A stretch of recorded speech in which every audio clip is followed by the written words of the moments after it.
Hello to everyone watching in the United States, Israel, and around the world. My name is Nahum Siegel. Welcome back to Unite to Heal 2021, powered by Amudim. We were with you yesterday during hour number 1, and now we're up to hour number 34. 3 hours remain for Unite to Heal to achieve our goal. And our goal for Amudim this year is $5 million. And I'm happy to open up this hour by reporting that we are at $4.54 million right now. Very attainable goal, that $5 million, but we need your help.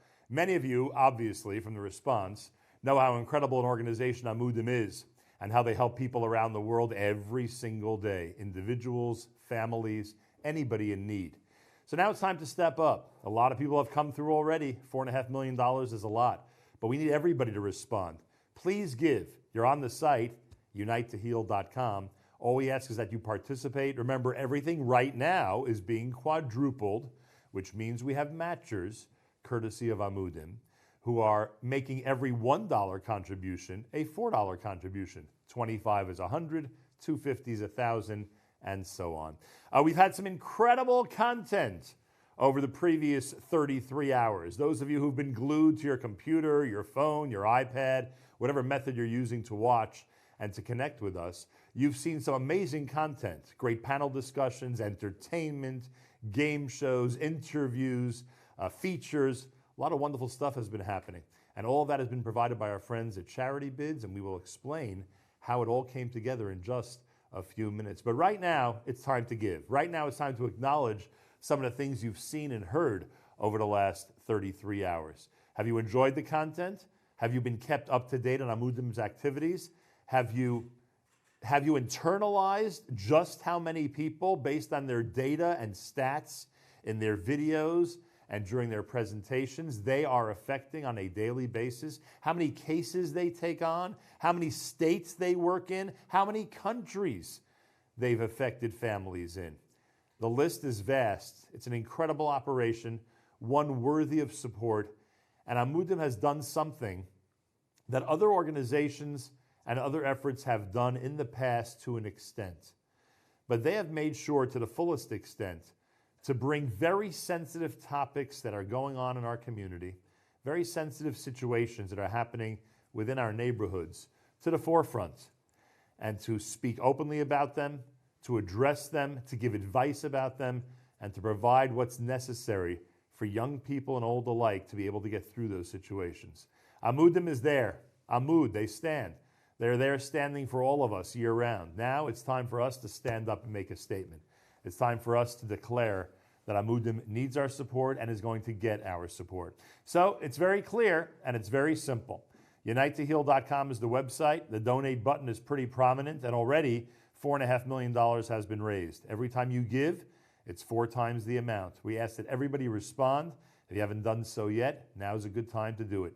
We're going to be spending 3 hours together, 3 hours talking about some very sensitive topics, 3 hours watching some incredible videos and performances, 3 hours seeing some presentations that were prepared and carried out special for this broadcast, for Amudim, and specifically for these last 3 hours during our live stream presentation.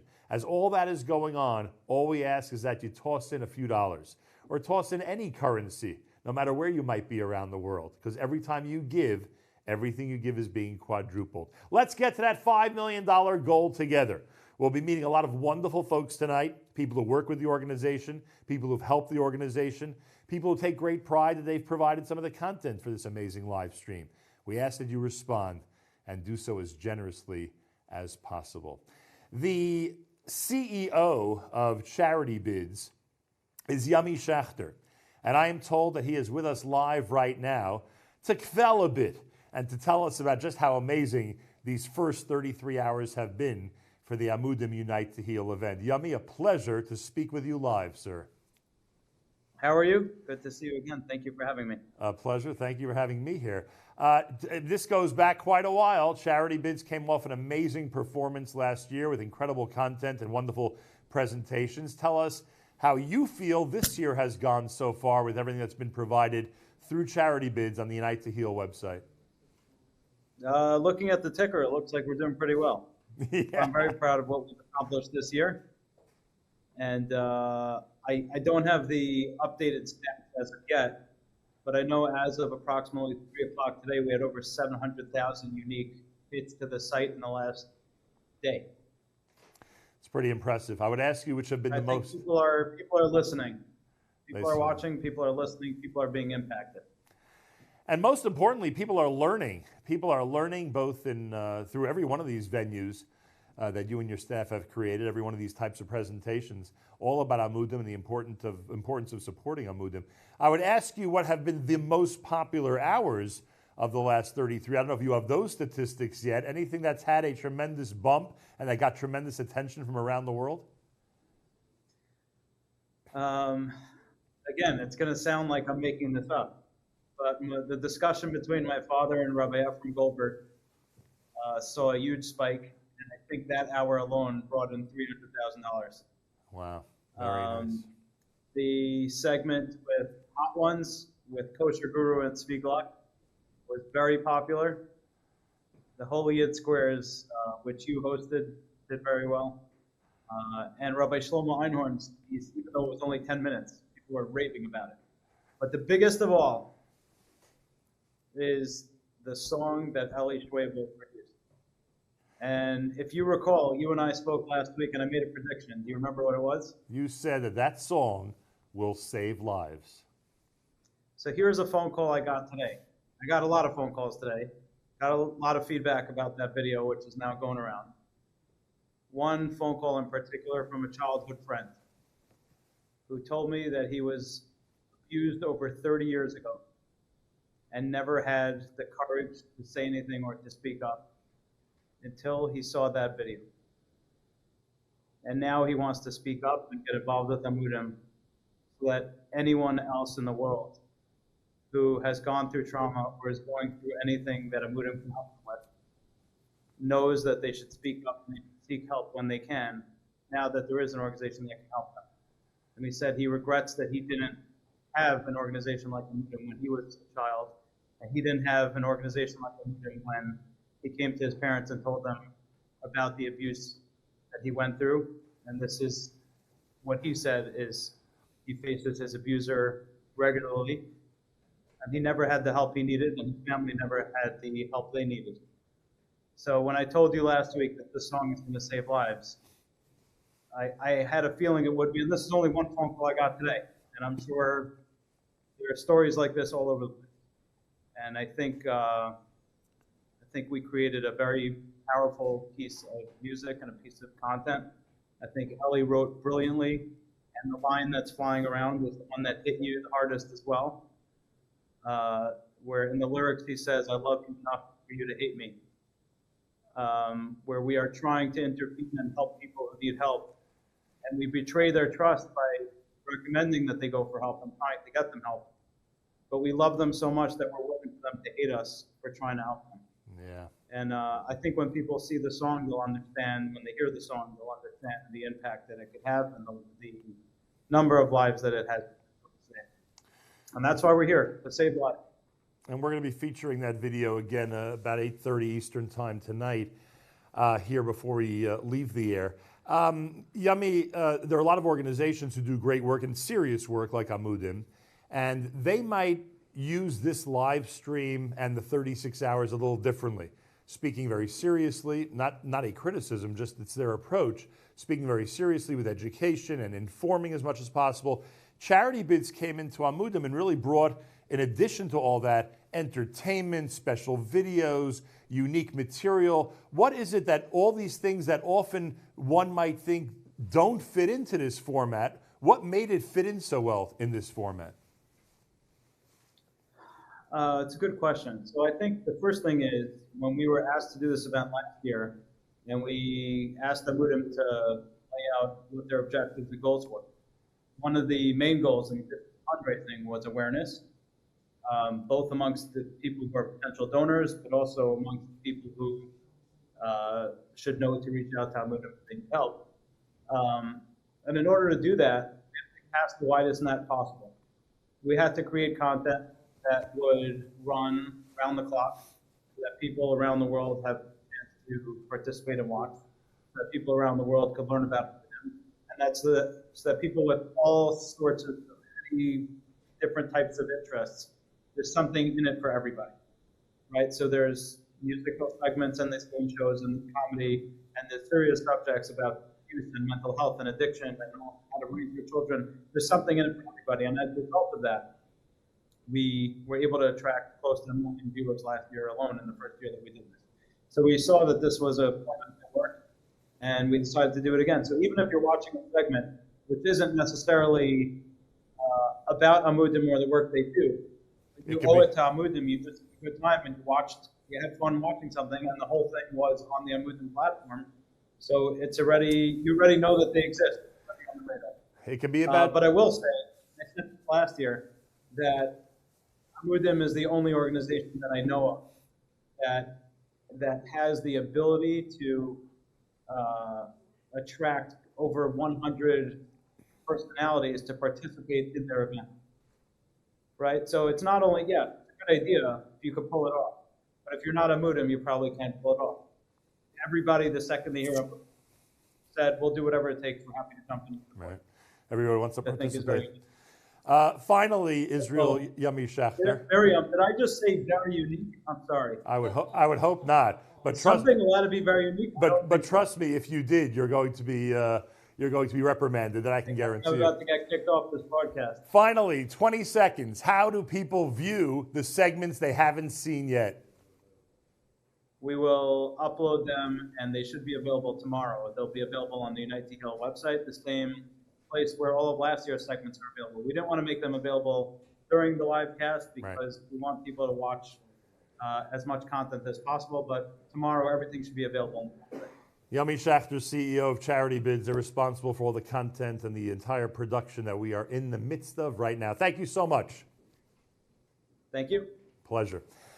More coming up, everybody. In fact, Shlomo Simcha is standing by, and we're going to join him in just a moment. He'll join us in just a moment. I just want to remind you that we are at 4,540,000, 557,000, 4,557,000. It's a good idea that I take a look at the ticker. And we're aiming for 5 million ASAP, and we need your help. We need your help to make sure Amudim gets to that goal. All right, 4.5. We've got less than 500,000 to go. Let's do it. I'm told that Shlomo Simcha is in fact ready. There he is. What a pleasure to welcome you to the broadcast. Reb Shlomo, great to see you. How are things going? Hi. Baruch Hashem. It's wonderful to see you, especially for such an incredible organization. Here's the question.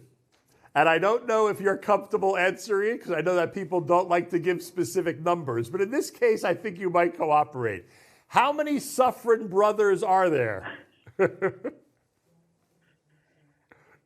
There are 8 brothers. 8 Wow. brothers. And is everybody participating in this special presentation? All the boys. There's 5 girls that are not participating, but all the brothers are in this. 8 Suffren brothers from the Mishpacha. Mission impossible. Hard to put together, huh? We have a minute here. Tell us about the song that we're going to be seeing and hearing with everybody. My father, who was an educator, passed away about 5 years ago, was very fascinated by the mitzvah of Shiluch HaKan, sending away the mother bird. It's Moira Rachamim. It's a scholar for many things. It brings mercy up in heaven. My father studied it, researched it, and went around the world doing it for people that didn't have children, etc. And tremendous yeshuas came out from it. And he loved singing Kiyakori. I grew up in London. At my highlight every week was sitting at Yigal Salik's table in Shul, singing Kabbalah Shabbos. And this was one of his favorite songs. And we used to sit around the Shabbos table singing this song. And one of my brothers said, let's get us all together and work on this. And about 2 years later, we finally have the audio. And I played it to Yami, and he said, no, you're not releasing this. This is for Amudim. And we waited, and we did a video. I said, how am I doing a video? It's a Chabad family. One's in Australia, one's in Israel, one's in England, He wouldn't take no for an answer, and with a lot of miracles, Baruch Hashem, it is here, and we are honored that this is being released for Amudim. Amudim, personally, my father-in-law passed away this year. When I needed to get my wife into Eretz Yisrael, Amudim was there to help with all the process and to show me what to do and how to do it on the spur of the moment. And that's just the tip of the iceberg. I mean, it's unbelievable that we have this support available today. And I think what I'm enjoying tremendously about this whole programming is for people to know that this help is out there. Yeah. It's an incredible thing. That is the most important thing. Shlomo Simcha Safran, big yasher koach to you. Thank you for bringing this song to the audience and doing it for Amudim. And ladies and gentlemen around the world, it's now time to hear and see and enjoy Ki Kare, the Safran brothers, all 8 of them together for Unite to Heal, powered by Amudim.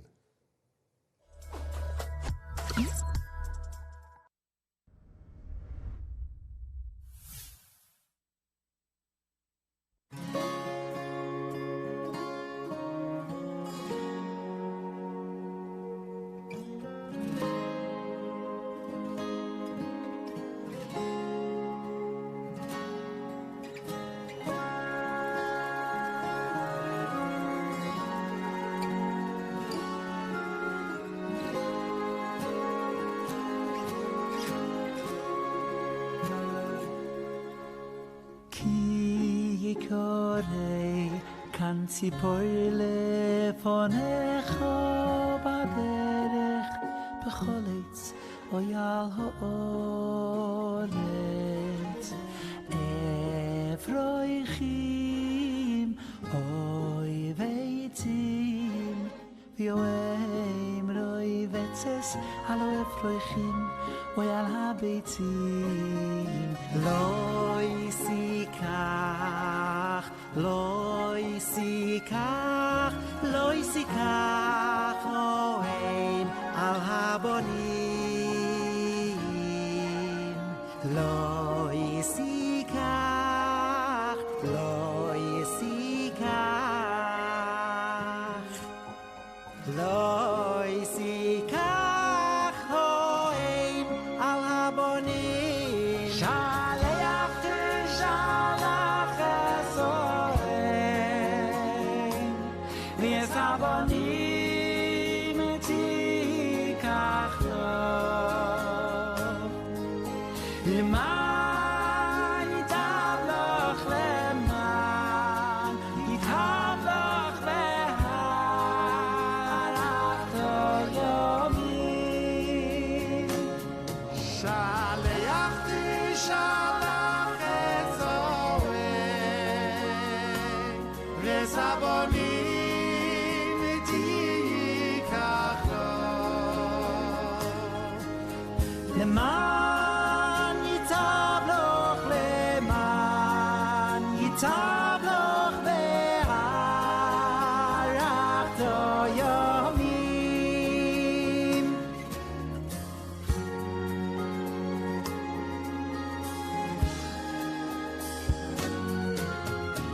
כי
How heartwarming was that? A big Yesher Koach to all the suffering brothers and their entire mishpacha. That was just simply unbelievable. David Kushner is with us. He is in charge of government relations for Amudim. He's a member of Hatzalah, Bikur Cholam in the Chevra Kadisha in Philadelphia. He's also founding coordinator of Chaverim of Philadelphia and coordinator of Misaskim Philadelphia. And again, a very important and crucial member of the Amudim team in the Department of Government Relations. A pleasure to welcome you to Unite to Heal. It's a pleasure to be here with you. You are taking great nachas tonight because except for Tzvi Gluck, the rumor has it that your page is doing the best of all the fundraising pages for Amudim tonight. That is true at You the can't deny moment, it, but huh? there's still a chance for others to take the lead. So we encourage everybody to push as hard as possible. And that wouldn't bother you. Somebody That else would not bother overtook me you. in the least. I understand that.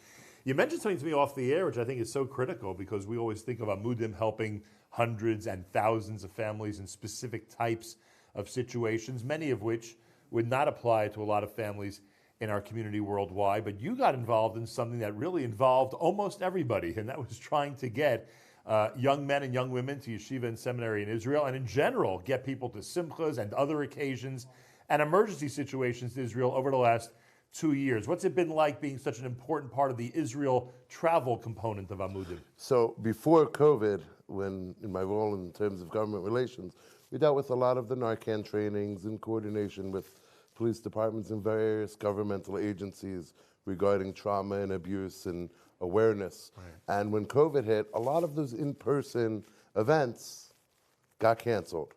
And as Tzvi spoke about yesterday in some of the videos, when the borders closed and we're having trouble getting Mesim and Levayas to Eretz Yisrael, that's really where we got into, if you will, the travel business. Right. Although it's not a business because we don't charge a penny for it. And then it really just blew up from there. And, you know, we've really had the schus to be able to help. It's interesting how those early tragic situations, and everybody remembers Pesach of 2 years ago, those early tragic situations led to some really positive things. You know, the young people getting to seminary and yeshiva and people being able to travel with first-degree relatives there, etc. I mean, not everybody's gotten in, but you are responsible for a lot of people getting in, that's for sure. When we say government relations and Amudim, it can't only be a good relationship with those who you need in emergency situations. In general, I would assume you're always dealing with government officials and others who on a regular basis are there to help Amudim. Correct. I mean, there's various government agencies in regards to trauma treatment and to awareness and, you know, our overdose prevention programs and just a working relationship, especially because we have offices both in Eretz Yisrael and in America. And we service clients in really almost every continent in the world. So there are times when, you know, things need to happen across governmental lines, sometimes between states, sometimes between countries, sometimes between continents, and there's a lot of different agencies that could come into play. For those of us who think that every state operates the same way, you can you can attest to the fact that that's not true. Not in terms of insurance, right. Not in terms of legalities. Services, right. 100%. And there may be certain programs, certain treatment centers that are in different parts of the country where I assume a relationship with government in that area helps in terms of trying to provide that type of help for young people or others who are coming from other states in the country. That can only help when a certain state has a program or their government, the state government has some type of sponsored program and you want to help people here or anywhere where they may be go and take advantage of it. That's correct, especially when you're dealing with special circumstances. There's different exemptions and allowances with each state's Department of Health, for instance, or, niche things with in terms of their state's insurance coverages to get coverage for the best clinical treatment for each individual client. When did you first start with Amudim? So I actually started with Amudim before Amudim existed. That's what I figured. I go back with Tzvi over 25 years. I mean, you read the litany of things I'm involved in Philadelphia, and the first time I got involved with Tzvi was at the Levaya of the old chief rabbi of Philadelphia, the Rav Rashi of Besdin, Rabbi Lezerovsky, when he was nifter and his Levaya was going to New York and then Eretz Yisrael. And ever since, we've been very, very close friends and have worked together over the years on numerous cases. And, as Amudim grew from the beginning days and the need to bring somebody on in that role so Tzvi could focus a little bit more of his time on the day-to-day, minute-to-minute, hour-to-hour responsibilities of such a rapidly growing organization, they brought me in, and that relationship has continued. I need you to tell this audience, because David Kushner, we're trying to get to $5 million as soon as possible. I need you to tell this audience that even though you remember the early days, you remember the times when it was just you and Tzvi and maybe a few others doing this kind of work and staying up all night doing it. You have to tell this audience that even with a massive operation like this, in the millions of dollars, with so many families being helped, still every dollar is being used really, really well. Explain to people out there why they need to donate and help us get to the goal. So I'll tell you, I'm involved in a lot of different organizations, but I can guarantee you and I can assure you that bang for your buck, Amudim, you're going to get more, just as much, if not more, from the services that Amudim is providing, even as they grow, than almost any other of the countless reputable tzedakahs and charities that exist within our community. Even as they grow, because they're getting even very as big, they grow, and it doesn't seem to matter. Even as they grow, whether it's a therapy subsidy fund that goes directly to cover, whether it's our case management teams that are literally up days and nights, all hours of the days and nights, whether it's the crisis response line that is answering Shabbos and Yom Tov, also people going away from their own Pesach Sedarim and, Friday night Sudas with their families to deal with somebody in crisis. Every single penny goes towards helping those that need it the most. David Kushner's on the front lines. He knows it. He knows what goes on in Amudim, and he knows why it's so important to support the cause. And we're asking everybody to go to the website. I'm assuming you're there already, unitetoheal.com. Donate. Everything between now and the $5 million goal is being quadrupled. Every time you give $18, it's really 4 times 18. And every time you give $1,000, it's $4,000. We're talking about significant funds that are being raised in really this one exclusive, massive fundraiser of the year for Amudim. So please, help us get to that $5 million goal. You're going to be hearing over the next couple hours, and you've really heard a lot over the previous 33 hours, just how important an organization this is and just how critical it is to continue to provide services for young people and families in our community. David Kushner, God bless you. Continue your amazing work. Thank you so much, Newcomb. It's great to be with you. Same here. Thank you very much. Ladies and gentlemen around the world, we have a special treat for you. We have a lot of special treats coming up during this hour and the subsequent 2 hours before we wrap things up at 9 p.m. Eastern Time. The Maccabees and Dudu Fisher have put together something called the Les Mis medley. Many of you know that Dudu Fisher was one of the stars of Les Mis and one of the internationally renowned participants in the Les Mis production for many, many years. Well, the Maccabees and Dudu Fisher are now together. It is called the Les Mis medley. Thank you for watching it at unitetoheal.com.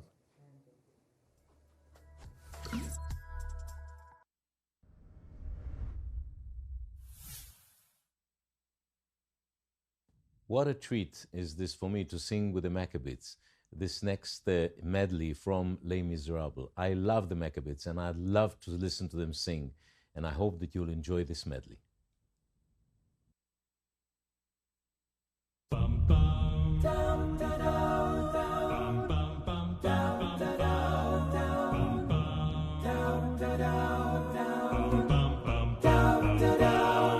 Look down, you'll always be a slave.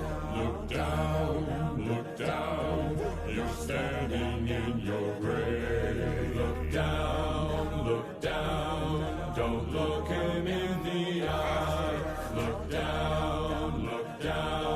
You're here until you die. At the end of the day, you're another day colder. And the shirt on your back doesn't keep out the chill.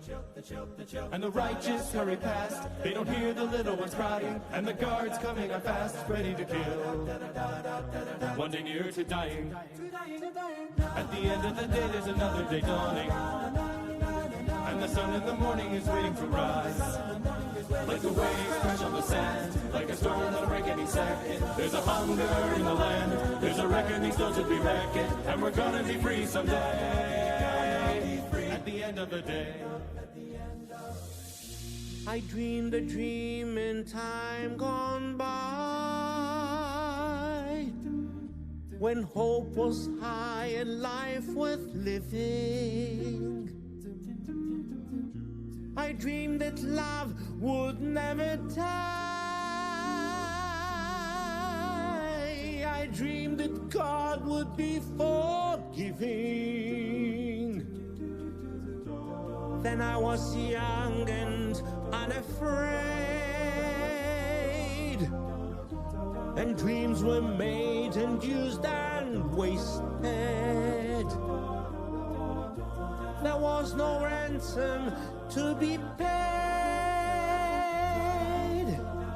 no song unsung, no wine untasted.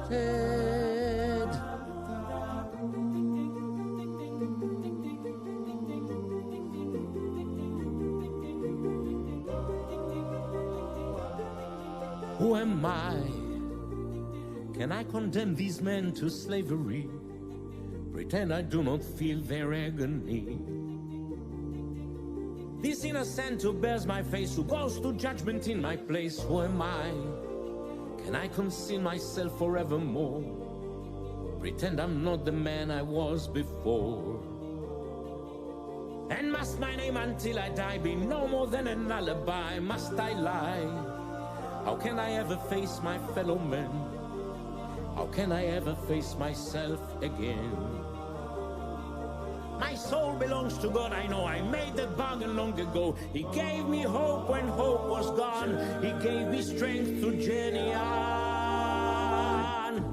Watch them run amok, catch them as they fall. Never know your luck till there's a free-for-all. Here's a little nip, there's a little touch. Most of them are brothers till they won't miss much. One day true, a new beginning. Raise the flag of freedom high. Every man will be a king. Every man will be a king. There's a new world for the winning. There's a new world to be won. There's a new world to be won. Tomorrow will be far away. Tomorrow is the judgment day. Tomorrow we'll discover what our God in heaven has in store. One more dawn. One more day. One day more.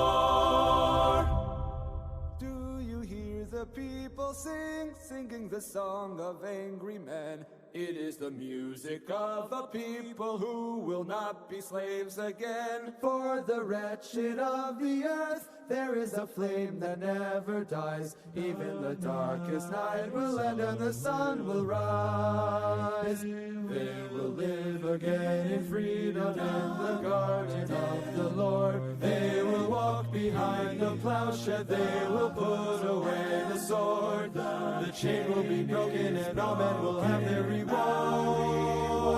Will you join in our crusade? Who will be strong and stand with you? Somewhere beyond the barricade, is there a world you long to see? Do you hear the people sing? Say, do you hear the distant drums? It is the future that they bring when tomorrow comes. Will you join in our crusade? Who will be strong and stand with me? Somewhere beyond the barricade, is there a world you long to see? Do you hear the people sing? Say, do you hear the distant drums? It is the future that they bring when tomorrow comes.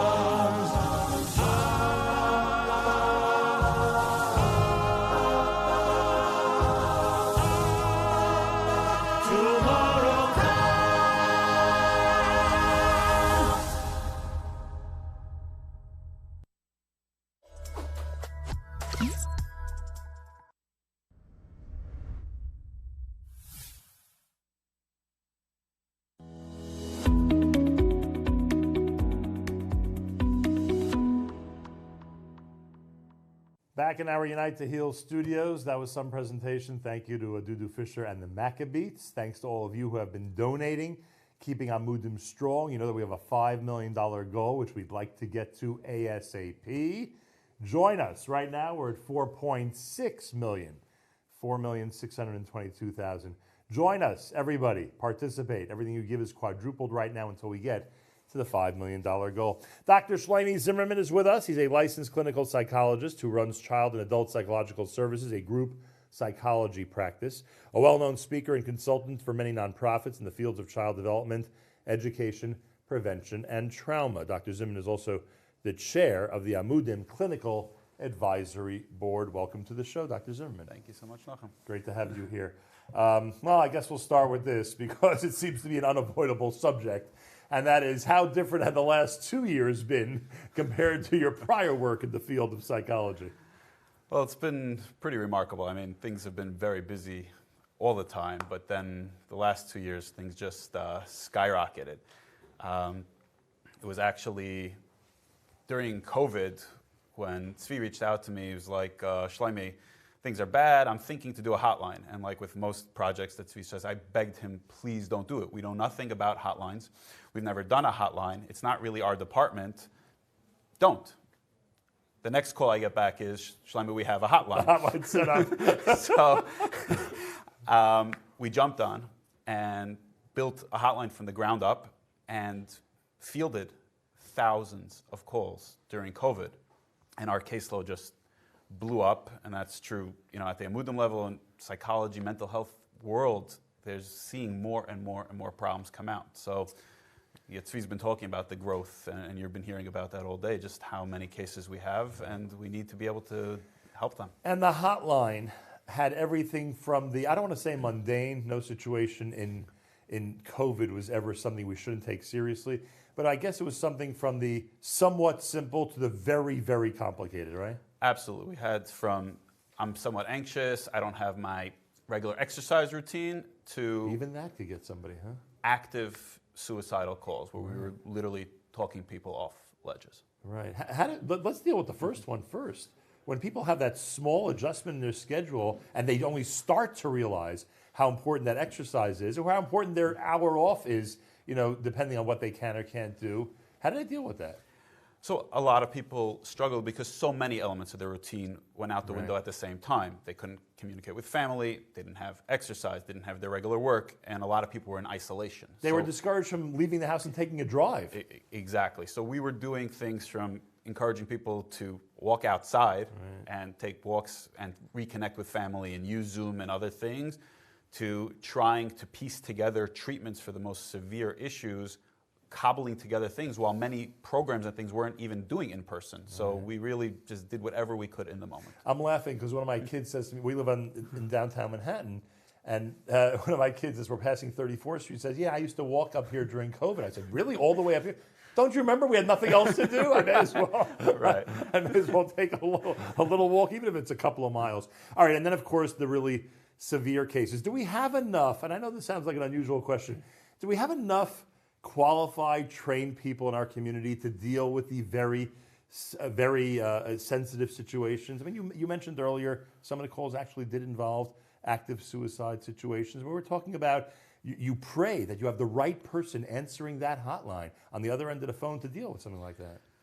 So you raise a remarkable issue. We had no idea what was going to hit us. Actually, I was trying to help people by saying, hey, you know what? It looked very light when we first started. It was Erev Pesach 2 years ago, peak of COVID, but it was a brand new hotline. We had barely any calls, and I didn't want people's Yom Tov to get disturbed. So I took basically everybody off the line except myself and a couple of colleagues. And about 3 hours before Yom Tov, things started hitting us like a tsunami. And we were managing it, and actually on Yom Tov itself, I had to call Tzvi and a bunch of other people, and we were getting therapists and mental health professionals on the calls live while they were happening. So it's, please hold, and we were just fielding calls because the phone did not stop. Are there enough mental health professionals to deal with things at that level? Probably the truth is no. Part of what we're doing is trying to ramp things up and increase the level of training. What we did for the hotline was we took people, we had clinical directors, and we had high-level supervisors, and we started to learn to how do we triage and get the help at the base level, and then the highest level calls to be filtered to people who could handle them. And with a lot of siyata d'shmaya, I don't think we dropped a ball there. And Baruch Hashem, I think anybody who called there got connected with help. And thankfully, we haven't heard of anything where we really dropped the ball. We were able to save countless lives. I can only imagine. Isn't it miraculous how the collective Jewish community survived that Yontif? We never focus on that. How that Pesach was so difficult on everybody, and obviously physically for many, unfortunately. We know what people went through, and unfortunately many of them didn't make it through. But then mentally, what families were going through, and even families that did not have COVID cases among their close relatives, still, that we as a community, I would say even worldwide, made it through that Yontif. We have to look back and just thank God we were able to. Absolutely. I think it's incredible. I think there's a tremendous amount of siyata d'shmaya. I think it really goes to the heart of what Amudim is. We talk about being pillars or supports. Right. And when we look behind the scenes, we see endless difficulty and tragedy, but we see resilience like no other community. We can get hit as hard as any community, if not worse, and that's part of our history. But when we come together as a community, there's no stopping us. And that's really what this whole event and the whole organization is all about. Yeah, without this unity, we wouldn't be at the numbers we're at right now, frankly. Absolutely. I think it's important to note, because I concentrated on this in this conversation on the COVID period, I think it's important to note that today, I don't know what your schedule was like today, but today, the problems you just described are going on. Today, calls like that were coming to Amudim today or yesterday, or they'll happen tomorrow. All these things continue to happen. Maybe not at the same level as you described 2 Aprils ago, but they're happening every single day. With that in mind, I need you to remind the audience why it's important to support Amudim. So the reason to support Amudim, I mean, there's endless number of reasons, but I think one of the most important reasons for me is we're all here with a mission on this world, and that's to be like Hashem. And the Navi tells us that Hashem is close to the brokenhearted. So if we want to be most similar to Hashem, we want to really do our mission, we got to be as close to the brokenhearted as possible. And many people don't have the opportunity to sit in a therapy room or to deal with crisis management. But every single person has the ability to partner with us and to be there. And brokenhearted people knowing that, like you said, our community comes together for them. The abuse victim is not forgotten. The addict isn't just shunned, right? Our communities rise to the level and we all come together, united to heal. We get together and we do this. That sends an incredible message, and each and every person then has the ability to partner in being like Hashem, being there for the brokenhearted. Yeah, it's all he wants from us is to take care of those in need and take care of those in pain, and there's a lot of pain out there. Dr. Zimmerman and I remind everybody that we are close to the $5 million goal, and we'd like to surpass it as soon as possible. Please be as generous as you can. Everything's being quadrupled.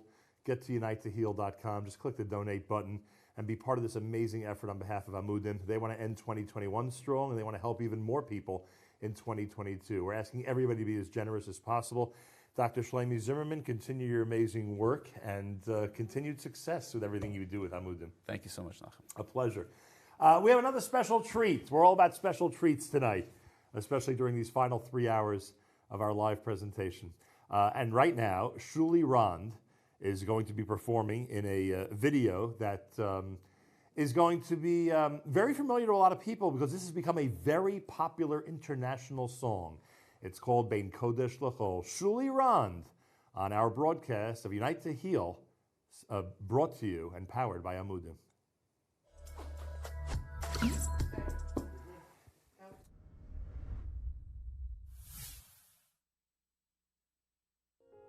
אני שמח להיות כאן הערב, בערב Unite to Heal, ערב של ארגון עמודים, ארגון חשוב מאין כדוגמתו, ארגון שעוזר ליהודים בכל רחבי העולם, שמוסר נפש כדי לעזור ולהקל על יהודים שנקלעו למצבים לא פשוטים. אין דבר חשוב מזה, וכל מי שיכול לעזור לערב הזה, ויכול לעזור לארגון הזה להמשיך ולהתקדם ולהוסיף, הוא עושה מצווה גדולה שאין כדוגמתה. כולנו יכולים לגדול מזה ודי.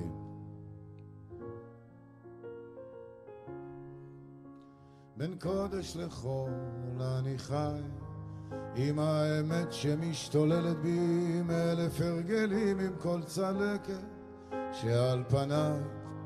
אני יוצא שוב לפזר את המילים, בין המציאות לשיגעון הכל חוזר אליי, שם במקום ממנו באתי אין שלום, והמסע זה כבד וקצת גדול עליי, אני צריך לגדול מזה ודי, לגדול מזה ודי.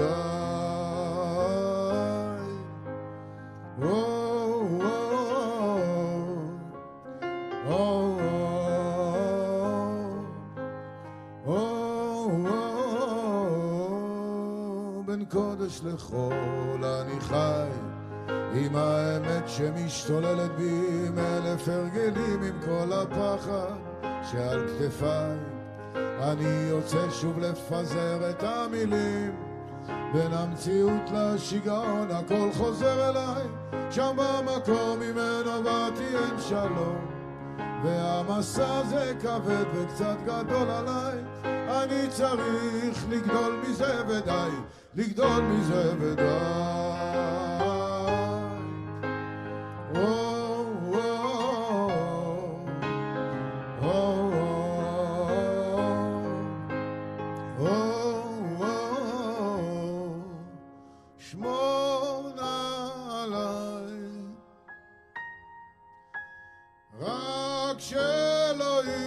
שלו רגליי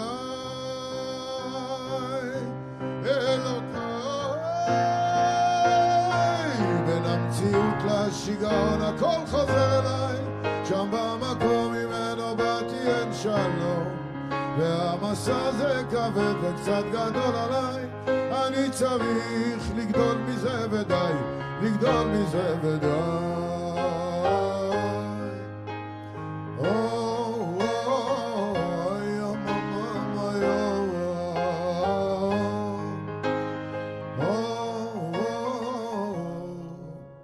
בין קודש לחול אני חי. ארגון עמודים, בואו נעזור להם לגדול מזה ודי. אין מצווה יותר גדולה מלעזור לאנשים שעוזרים לבנים של הקדוש ברוך הוא. אז באמת יהודים, תפתחו את הלב שלכם ושתהיה הצלחה לכולנו. תודה.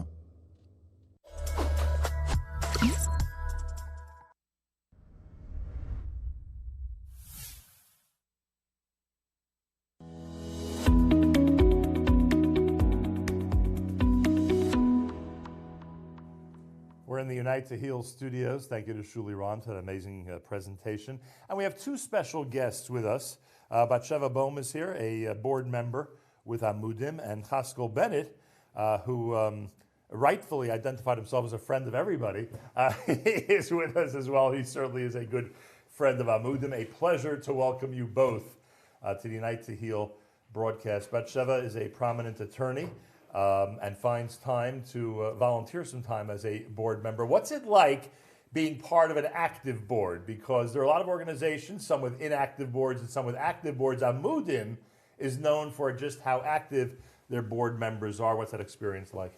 It's absolutely true. We've talked about this before, and it's an amazing experience to be part of a board that cares very deeply, rightfully so, because there are a few organizations out there that are Amudim.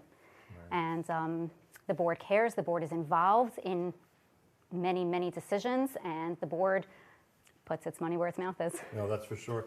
I would assume the board is approached when an additional project has to be undertaken.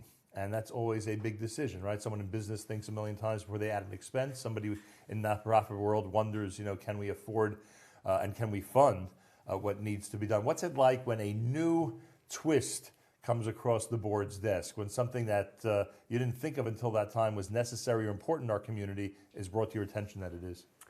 I have to say, I don't know what other organizations do or have, but I don't think they have Tzvi Gluck, who is extraordinary. And frequently, before a project even gets underway, Tzvi already has someone lined up to help make it happen, including making the funding happen. But this board is intensely fiscally responsible and very on top of everything. So nothing takes place that's new that isn't already accounted for and under very responsible control. We spoke last year. Is there anything about the last 12 months, aside from the whole COVID situation, that stands out to you? Something that we would not have discussed last year, but now has become a prominent either project or a prominent problem that Amudim is trying to solve? Well, the travel aspect of what Amudim has done has absolutely exploded, more than ever. Amudim was always there to help people, but the need was never as strong as it became, and Amudim stepped up in a way that was simply magnificent. And from the difficult to the wonderful, births, weddings, unfortunately funerals, and sadly other tragedies that took place in Eretz Yisrael this year, Amudim stepped in and stepped up and really helped people in a very material way. Yeah, no question about that. Chaskel Bennett, to say friend of Amudim is an understatement. You have seen this organization grow like crazy. From your perspective, what have they accomplished over the last few years, and where do they stand at the end of 2021? How important is Amudim to our community? I think that what we discussed probably a year or so ago has only been magnified many times over. Mental health has never been discussed as a primary issue in the community until an organization like Amudim emerged to the very highest level of communal organizations. We all know there are certain taboos, certain things that the community refused, or maybe was just not educated enough about. Or the timing was wrong. Didn't know how to handle it. COVID certainly brought a lot of issues to the forefront, but even before COVID, Amudim was bringing issues of abuse and of mental health to an audience that knew that there was a problem but couldn't figure out really maybe how to deal with it. Klal Yisrael, Baruch Hashem, is lucky to have incredible organizations that do a myriad of work.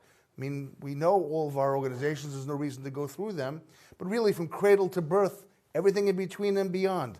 But one of the very important issues that really never got the focus that it deserved and deserves was mental health, good mental health practice for the community. People struggling with addiction. Again, all of these issues that leads itself and lends itself to a healthy life, to having a good life. We all want our neighbors, our friends, our family to enjoy the beautiful world that's around us, all of the beauty of our children, our grandchildren, and beyond, our shuls, our communities. If someone is struggling with mental health and someone is not able to enjoy because they have an addiction problem, an abuse problem, shouldn't we give them the same attention and health that they deserve as if we would give them if they were chas v'shalom having chest pain, or if they were a problem having infertility, or if they would have a problem getting health insurance, and on and on and on. And what Amudim has done has brought this issue out of the darkness into the light. I couldn't be prouder of my sister Batsheva for taking on a lead role in a klal organization of this magnitude. It is exactly where her skills, both financially as an attorney and as an oversight board, she's right where she should be. There's people say, in our community, you see the same faces over and over again. Not here. Here is a new and emerging star. It's my sister, I'm allowed to say it. But someone who is out there, who wants to make a difference in her community. And there's so many others Amudim is touching. Does she say similar things about you? Or? Not publicly? I say them everywhere. I could imagine. Everyone always lauds your brother, I can tell you that much. I can tell you that I'm very proud to be following in his footsteps. That I'm sure. It seems from this conversation, and really for anybody who observes what Amudim does, they are willing to say things that others won't say. They are basically, and Zvi is obviously the champion of this, I am going to talk about this. Whether you like it or not, I'm going to talk about this. I'm going to bring it out to the community and inform everybody what's going on. And sometimes in very graphic terms. I'm going to say it and tell it like it is. Now, some might say in 2021, this is the circumstance, that there's so much crazy stuff going on out there that we don't confront it with real information. Then there's no, and you agree with that there's just no... I would just say, the fact that Zvi is willing to say things that other people aren't willing to say, a credit to him. Right, call it cover. But the fact that Rabbi Elya Brudny Shlita, who's the head, the rabbinical advisor of Amudim, is saying things of this nature. And we'll back Zvi. It's not even... I love Zvi, and I'm a friend of Zvi's since Zvi was even talking. I mean, we go. That's how far back we go. I believe last year I sat here with his father, Rabbi Avi Gluck, on this stage. The fact that Zvi has brought all the professional world, all the experts, everyone together to stand up on this issue says so much about Zvi, but so much more about the issue. It's not that what Tzvi's saying, it's what everyone is saying. Watch this last 36 hours, on and on, expert after expert, professional after professional, speaking truth to the community, saying things that nobody ever heard before. That is a credit to Amudim. You're so right. No question about it.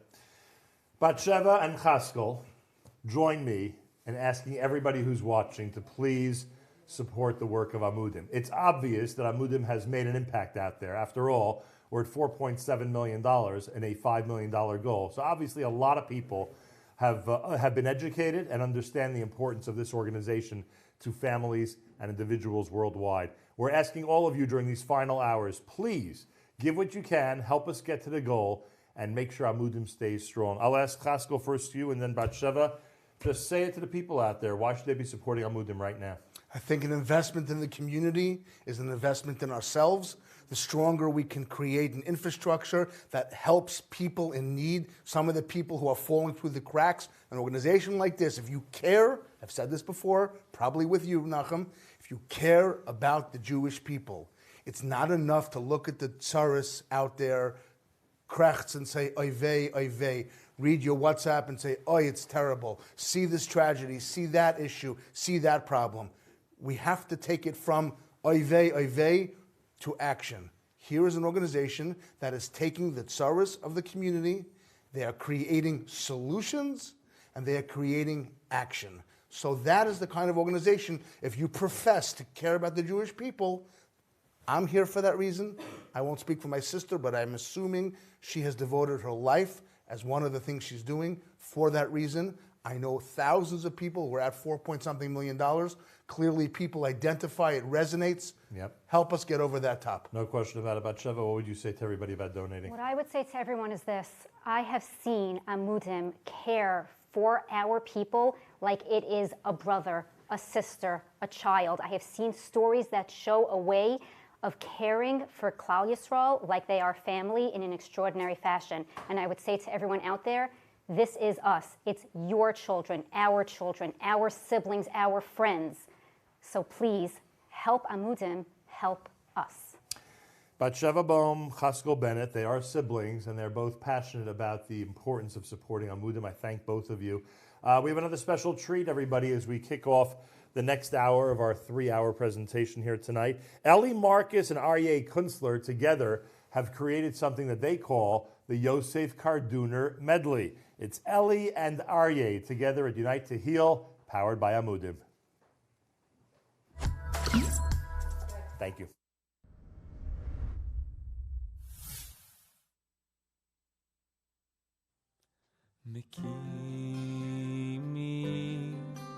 Me'yafadal me'ashprot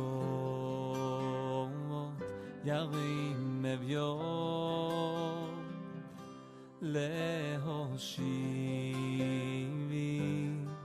im nedivim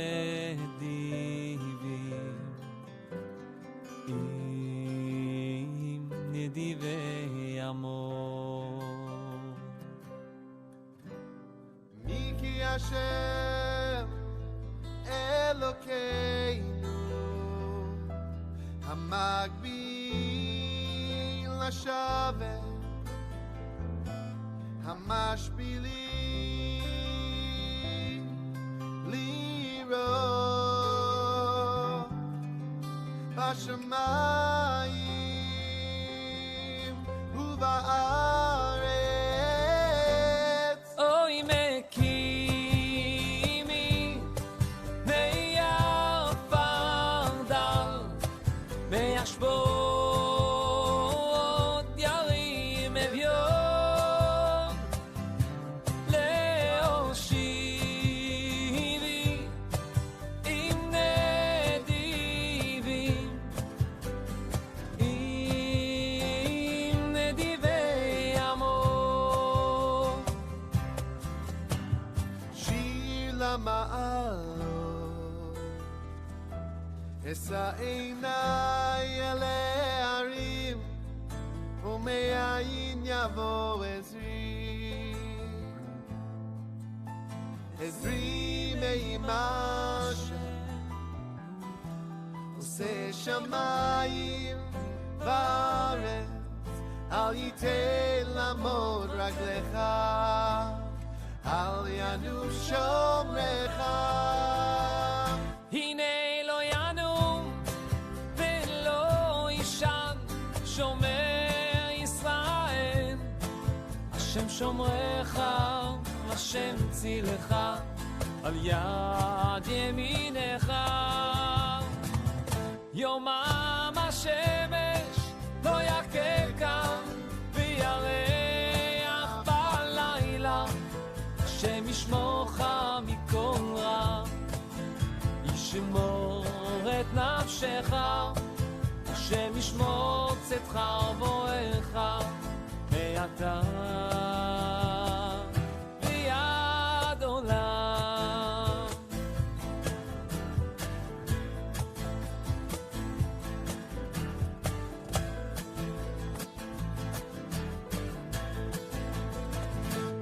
תהילים מסוגל, מסוגל לתשובה, תהילים מסוגל לתשובה, תהילים מסוגל, מסוגל לתשובה, תהילים מסוגל לתשובה.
השם ישמור צאתך ובואך מעתה ועד עולם.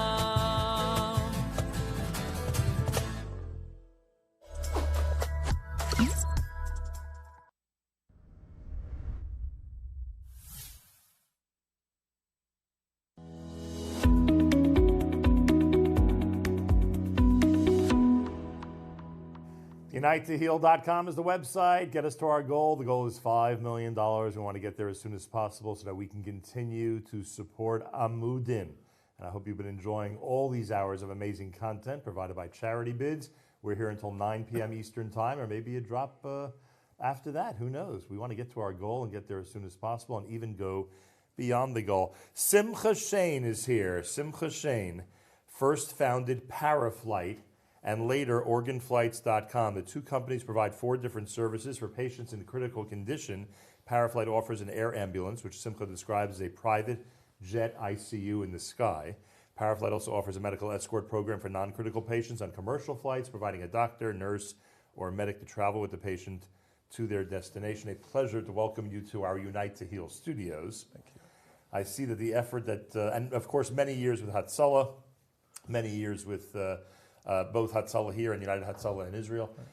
This all began because of a situation with a friend of yours, right?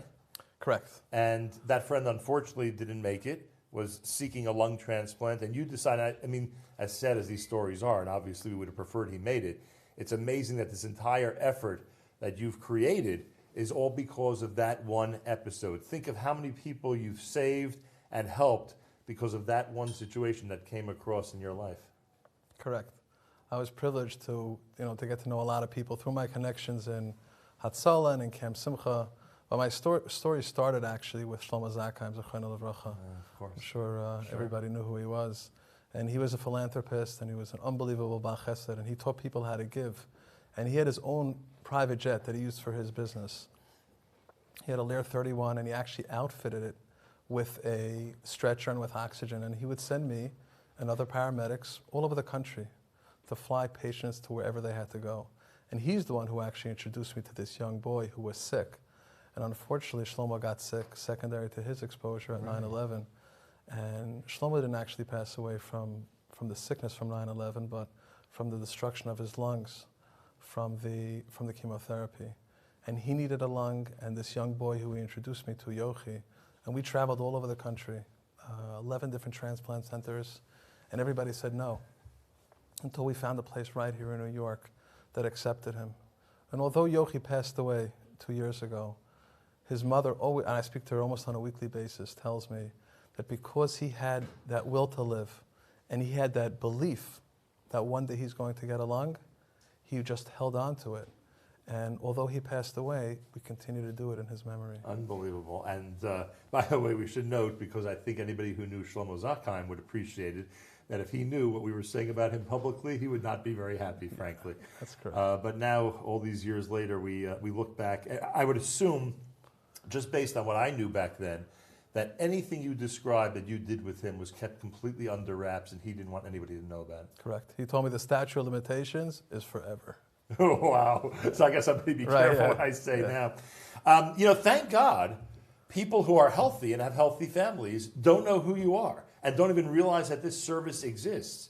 But unfortunately, if someone is in a tragic situation and they need immediate help, there is such a thing as what you've created, where someone can go, a pilot with a medical team can go and help somebody on the spot. I mean, I don't know how many people you're servicing or if this is a service that's being used constantly, but again, only those who are in delicate medical situations would be familiar with it. Correct. We have a corporate division as well, but on the medical side, that's what we do. How often are you undertaking, or your staff undertaking, missions like this? So missions like this, believe it or not, take place every single day.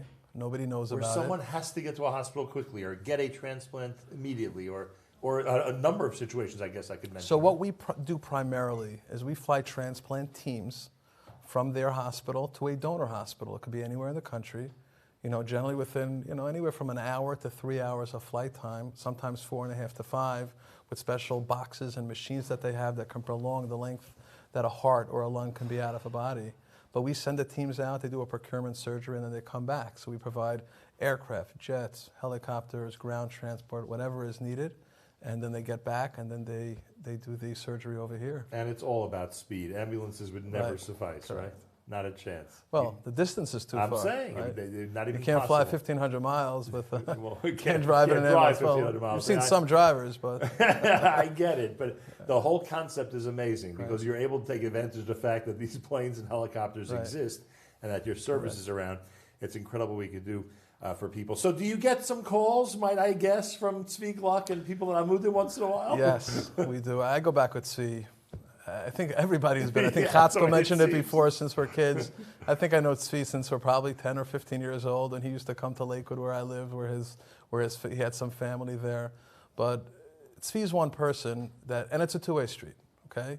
I never send Tzvi to the voicemail, and Tzvi doesn't do that either. Tzvi always makes sure to pick up a phone, and in return, we do the same thing.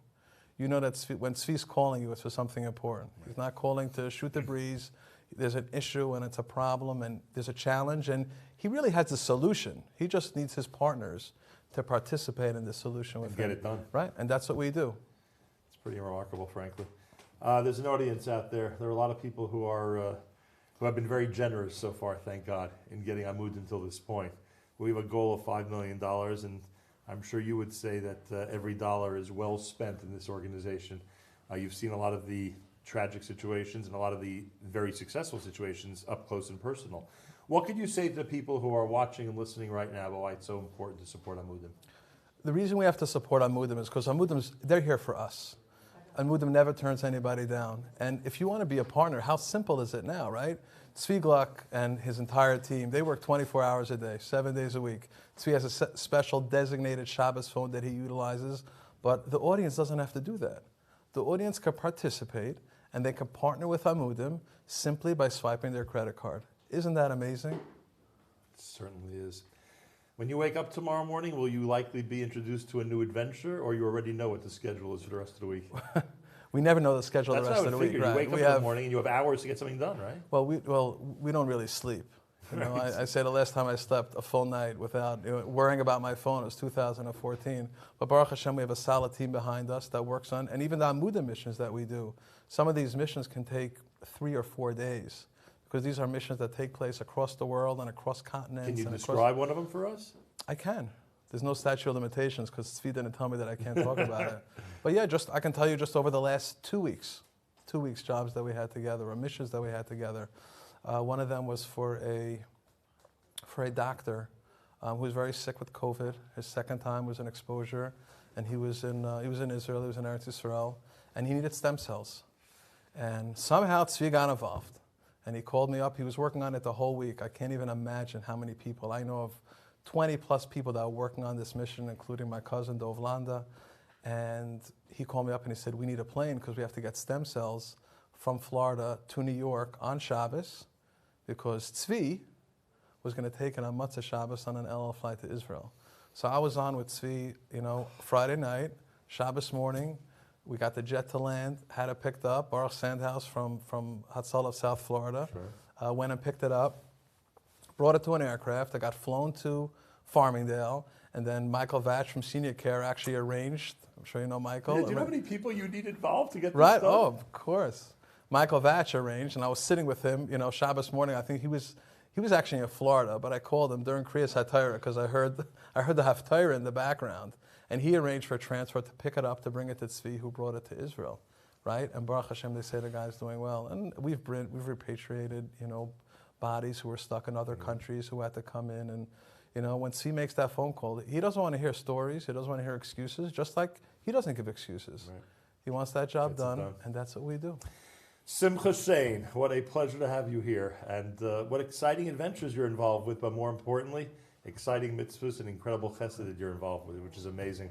Simcha Shain and I and everybody here ask you, our generous donors around the world, to please get us to our $5 million goal and get us there as soon as possible. Please, unitetoheal.com, the big donate button.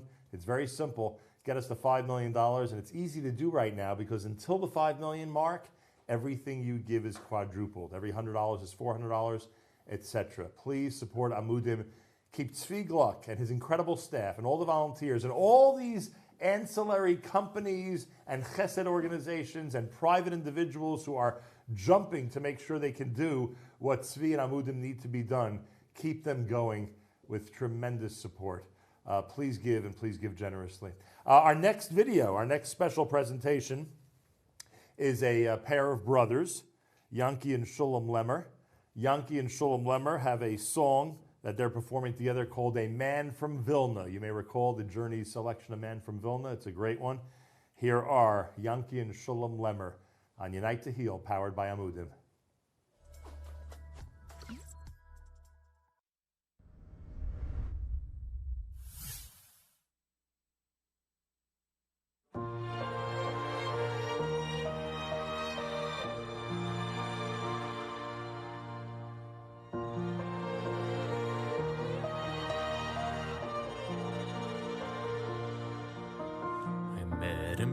Last Sunday, he was on his way back home from a wedding in Chicago. He was traveling alone. He said he came from Vilna, a survivor, I could tell. I helped him with his suitcase. He could not walk very well. A steward gave us coffee as we settled on the plane. I asked him why he bothers. At his age there'd be no blame. No Simcha is a burden, although I miss my dear late wife. Then he shared with me a story that has changed my view of life. We danced round and round in circles as if the world had done no wrong. From evening until morning, filling up the shul with song. Though we had no Sifrei Torah to clutch close to our hearts, the the place we held the future of a past so torn apart.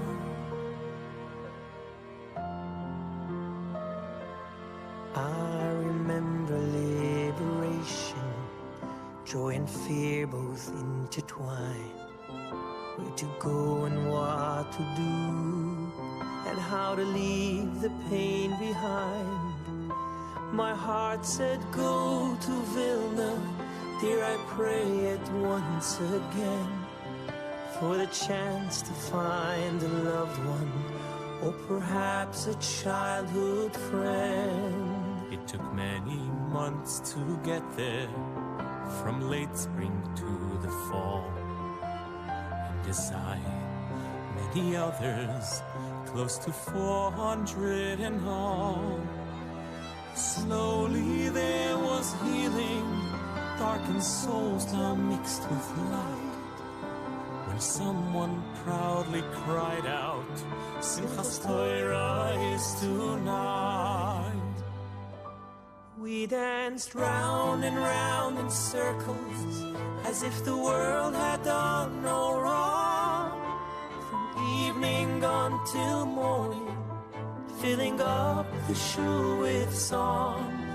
Though we had no Sifrei Torah to clutch close to our hearts, in the place we held the future of a past so torn apart.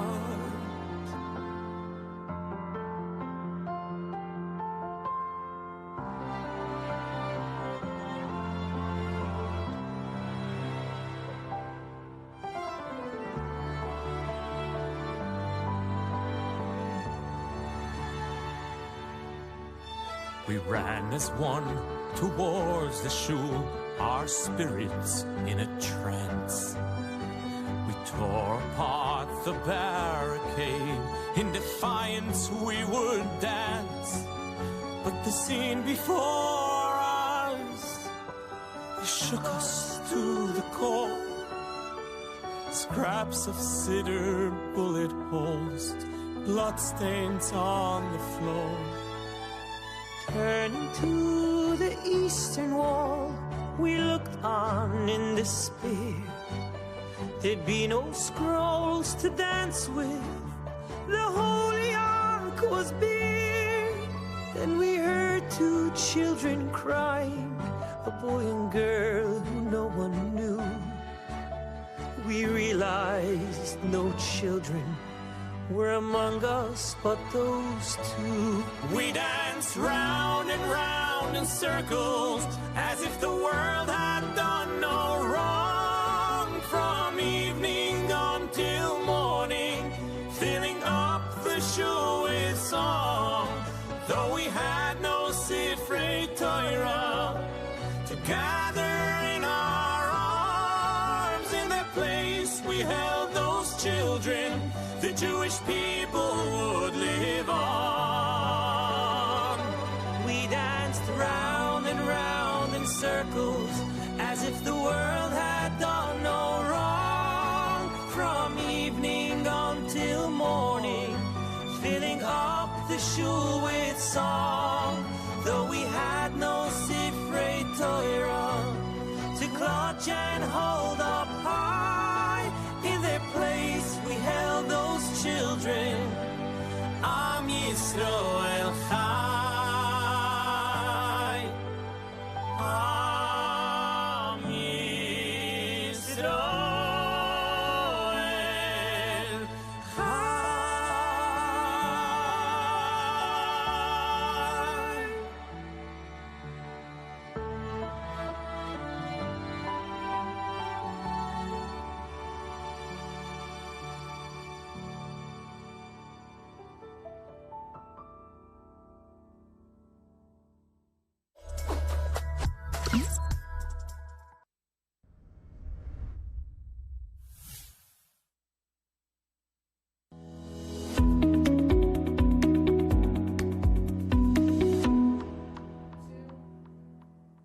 Welcome back into our Unite to Heal studios. I am looking at the ticker to my left, 4.987 million. That's 4,987,000. I am almost enticed to just stay with you with this shot for the next 13,000 until we get to our $5 million goal. I have a great guest now who is in our studio, so I'm not going to do that. But please, we are really, really close. And right now, everything you give until the $5 million mark is going to be quadrupled.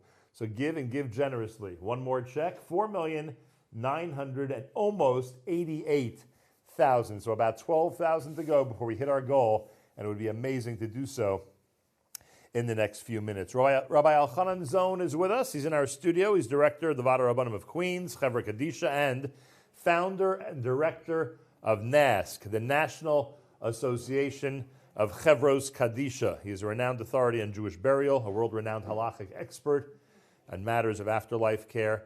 Rabbi Zohn's expertise is sought out by Rabbanim, Chevros Kadisha, crisis management organizations, and funeral and cemetery directors throughout the world to ensure the highest levels of Kavod HaMeis. Rabbi Zohn, a pleasure to reunite with you here for Amudim. Thank you for inviting me. It's a tremendous zechus, a tremendous privilege to be able to give chizuk and give back a little bit of what Amudim gave me and the entire Klal Yisrael. In the area of Chevra Kadisha, Amudim has really been in the forefront in so many different ways that the community needs to be so appreciative of, and unfortunately many people have no knowledge of because they don't have the need. Well, that's why you're here, because I'm curious and I need to know the types of, I know you're involved in a lot of situations. Some of them we'd call crazy situations because of the speed with which they need to be done and the circumstances that they're undertaken. But when Amudim calls, give us a typical example of why they may be calling you. Well, it's really, I'll be very honest with you, it's me who calls Amudim much more often than Amudim is calling me. Amudim might call me with help about a cemetery that they need to get to open at a late hour or something along those lines, or maybe just some knowledge that I might have of someone they need to contact, whatever it is. Right. But in terms of hands-on involvement, it's much more frequent that I'm actually calling Amudim, certainly these days, than Amudim is calling me. Amudim is just an unbelievable organization. I think what impresses me most about Amudim is the extent of care that they provide. They go beyond. You know, I often say that chesed is one of these things that we say every morning, actually, after we say the Birchas HaTorah, we say, Elu dvarim she'ein lehem shir. There are certain things that have no limit. And chesed is one of those few things. Now, we think about things that have no limit. We think of some of the things that Amudim does, which is, without limit. I mean, they will go to fight in government offices. They'll go and fight anybody and everybody to make sure, whether it's airports, airlines, whatever it may be, just to make sure that things get done. But I think, and those are heroic, and those are huge. And maybe no one else can do some of those things. But the fact is that when we say that chesed does not have a shear, has no measure, it also means at the lower end. It's every little thing is part of what chesed is. It's the little things. And I think what has really made Amudim stand out in so many ways is that they are careful about those little things, how a family is going to react, how is something news going to be broken to them, what can they do to make sure that the family will have less stress, less pain, less worry, whatever it may be. And that's part of their mission. And it has been, actually hard to see what has been accomplished, hard to believe that what has been accomplished in really a very short time. I mean, we go back a long way. I mean, I remember Tzvi from a long time ago, and I remember when his father was the go-to guy in the early days. He was working with Cuomo at the time, and he was the police, chaplain.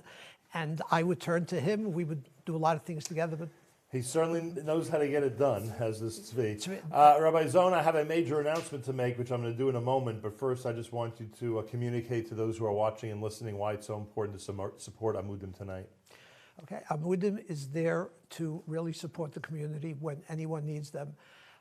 Last night, my organization, actually Motzai Shabbos, we had a big event. Shabbos Vayechi is our national Shabbos, and what we focus on are the things that people need to do to prepare for end of life, and they never do.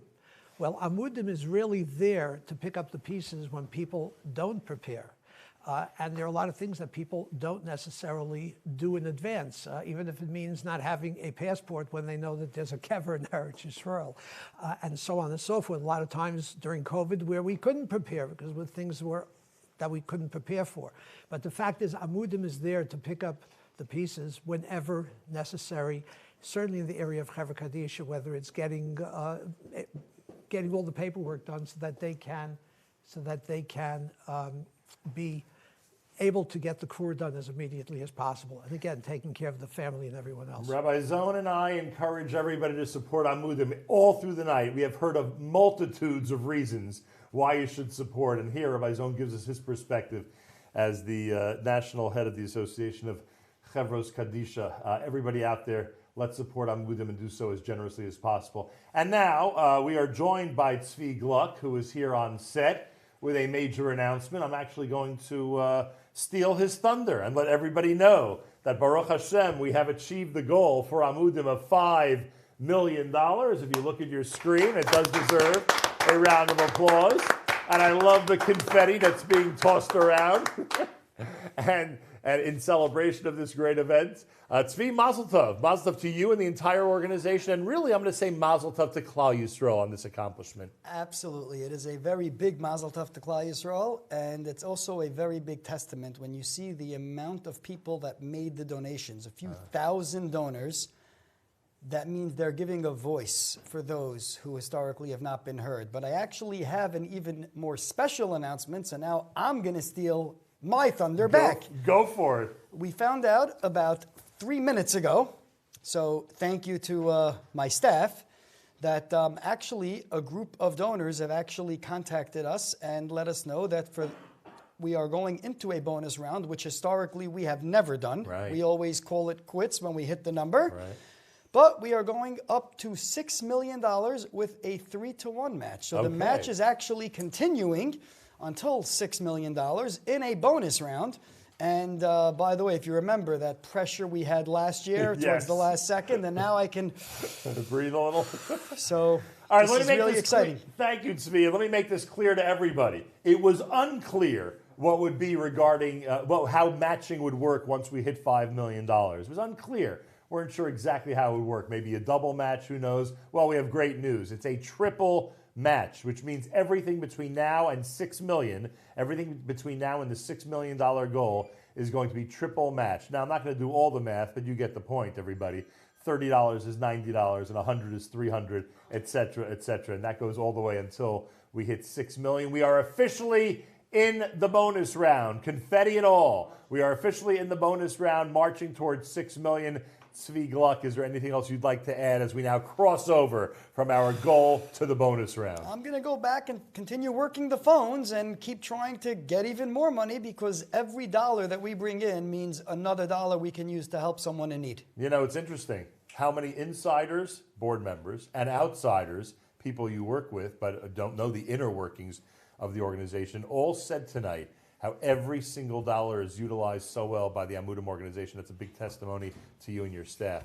So we're actually very proud of that fact, and that's why we don't. Not only do we have our 990s listed on our website, but we have our audited tax financials as well. We keep everything there. We believe that Amudim is Klal Yisrael's organization, and we just have the schus to be pawns on that chessboard to be able to help make a difference person by person. Well, you're making a lot of very positive moves on that chessboard for the Jewish world. Thank you to Tzvi Gluck. Thank you to Rabbi Zohn. Thank you to all of you for getting us to $5 million. Guess what? We have 90 minutes left, maybe even a bit more, which means we have a good chunk of time to get to the $6 million goal in our bonus round, and everything is going to be tripled. Every time you give a dollar, you're really giving $3. Please give. Tripled after all. Give, and encourage people in your family, in your community, in your WhatsApp groups, on your email, in your social media. encourage them to give and to give now so we can get to that $6 million mark. We have a special video. We told you that Charity Bins is providing a lot of great special treats for us for tonight. Mendy, Portnoy, and Ari Ettinger together are doing a selection which has an interesting title. It's called A Pianist and a Guitarist Walk into a Bar. Let's see what happens. Mendy and Ari are next, right now, in fact, on UniteToHeal.com, powered by Amudim.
Unite to Heal 2021 is powered by Amudim. I'm happy to say that we're at $5,041,000. We're marching toward a bonus of $6 million. That's what we need. We need to get to $6 million by the end of the night. All of you out there, we've been saying it throughout the entire campaign. Every dollar you give is really more valuable. Right now, anything given between now and the $6 million goal is going to be tripled. Every dollar will be worth $3. Please give generously. Help Amudim do its amazing work. One of the people who could tell us about Amudim's amazing work is sitting here to my right. Danny Weissman is somebody who's had a personal encounter with Amudim, and it's a pleasure to welcome you to our studio at Unite to Heal. Thank you. Could you tell us how long ago you started an association with Amudim? Yeah, we'll never forget that. Actually, it was Tzvi specifically. It's probably about 2007. He literally walked me out of Central Bookings. So it was a night to remember. And it's 14 years ago. I guess so, yeah, just about 2007. Yeah. And on the assumption I could ask you anything, why were you in Central Booking? That specific time was, there was still a law called stop and frisk. So I was part of that situation. And you were stopped and you were frisked. Yeah, exactly. And I was just smoking some pot back then. And that was not the only time that you were in Central Booking? That was not the only time, no. And so Tzvi shows up because someone calls him or because... You know, I don't really know the story behind it. I didn't call anybody. I literally did not make a phone call. He fell from the sky for you? Literally. Literally.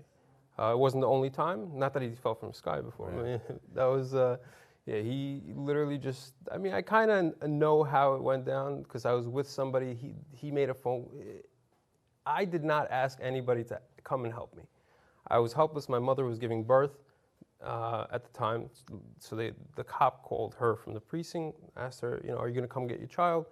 And she's like, I'm in labor, like, there's nothing to do. My parents didn't know Tzvi. There was no connection. They weren't calling anybody. But that wasn't the only time Tzvi helped me, and this is way before Amudim. So as the years went by, I can comfortably say I would not be here right now if not for Tzvi. And that's because, I mean, explain what that means, that you wouldn't be here if not for Tzvi. Because of a situation you were in that he saved you from, or because you wanted to go and do something that he saved you from doing? What was there was multiple situations. Let's just say one of the main things was I was in California. This is about 2016. I was turning on to 405 in Los Angeles, and I'll never forget this either. I get a phone call, and it was a conference call. There was about 6 people on the line. One of them was Tzvi, and there was Sonny Perlman and a couple other people. And you know, the conversation was pretty easy going until Tzvi spoke up, and he was like, look, this is what it is. This phone call is specifically for you to understand that if you don't take my advice right now, you will die. So what does somebody do in that kind of situation? I pulled off the highway and I thought about what he's saying, and it was a suggestion to go to rehab. And I was homeless at the time, driving around for about 2.5 months, living in my car in Los Angeles. Mind you, I'm from Brooklyn, so you know, it was a little rough. And I took his advice, and I would not be here right now without him. What makes someone actually internalize that and decide to make some changes? Because you could have blew him off really easily. It's not every day that I get to speak with Tzvi. It's not every day that anybody can get a hold of Tzvi. So, you know, you could always get a hold of him, but now it's a Amudim. So,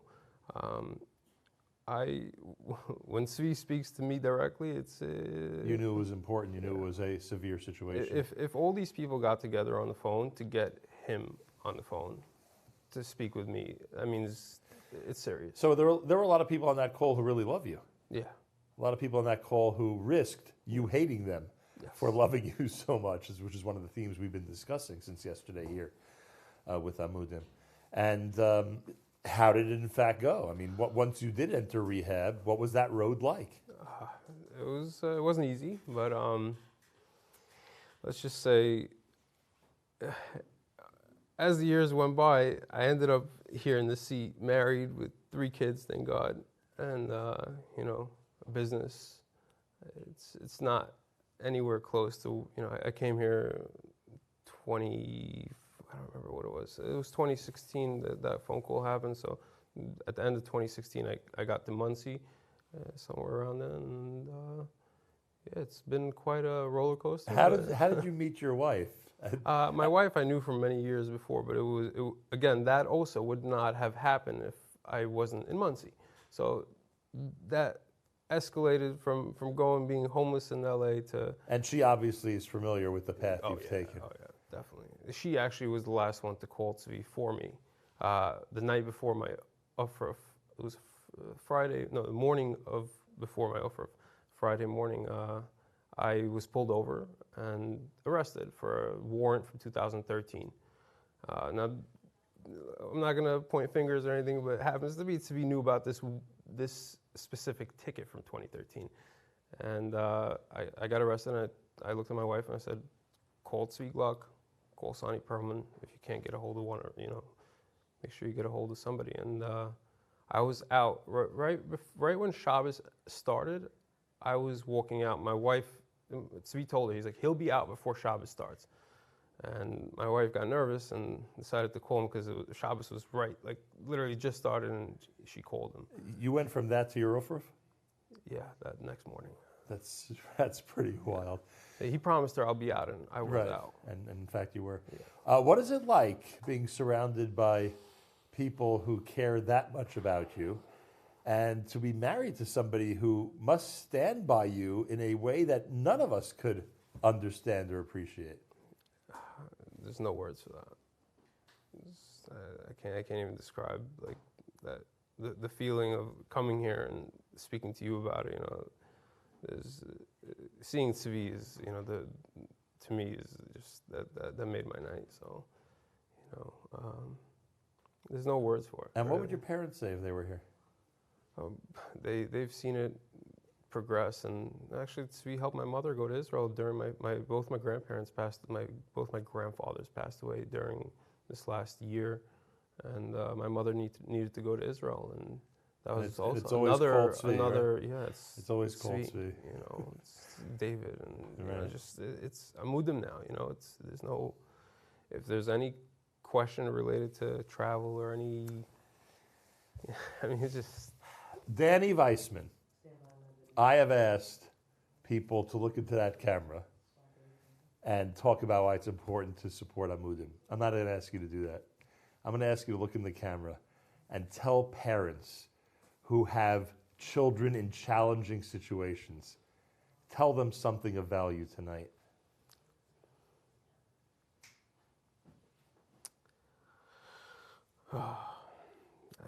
Again, there's no words to describe how grateful I am for Amudim, for Tzvi.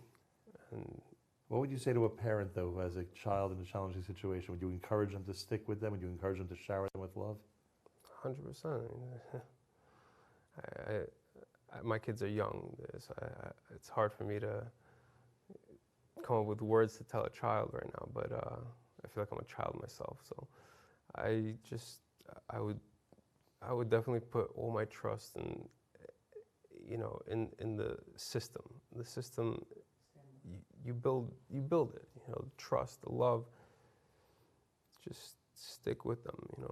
Just be on their side. Right. Don't go against them. Stay with them.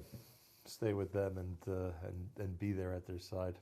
What a pleasure to meet you. Likewise. I don't think people need to hear your pitch. They understand that Amudim was there for you and that they're there for many, many others. You're not the only situation. You're not unique in this. Danny Weissman, everybody. What can I say? An incredible story, and one, thank God, with an amazing ending. And I don't even want to say ending, with an amazing progression. This situation that Danny was in and that Amudim helped him with is emblematic. It's just one example of what Amudim does on a regular basis to save our youth, to save our families, to save our communities, one by one. Please give. Please be as supportive as possible. Everything you give right now until we get to $6 million is going to be tripled by generous matchers. Please donate right now, and and please help us get to our goal. Dudu Fisher is back, this time as a soloist. It's one of his classic presentations. A great Broadway selection that he turned into a song that he dedicated to his son who went to the Israeli army. Dudu Fisher with Bring Him Home, Unite to Heal, powered by Amudim.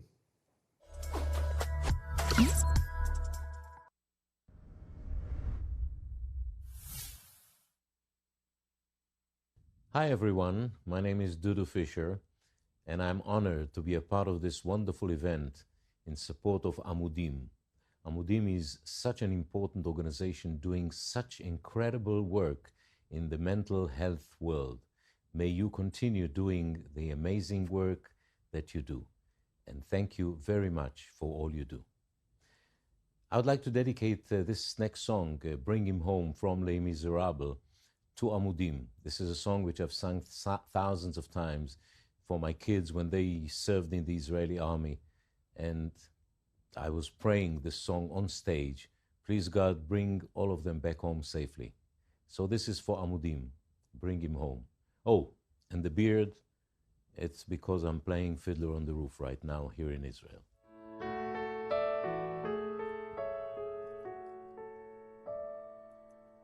God on high, hear my prayer. In my need,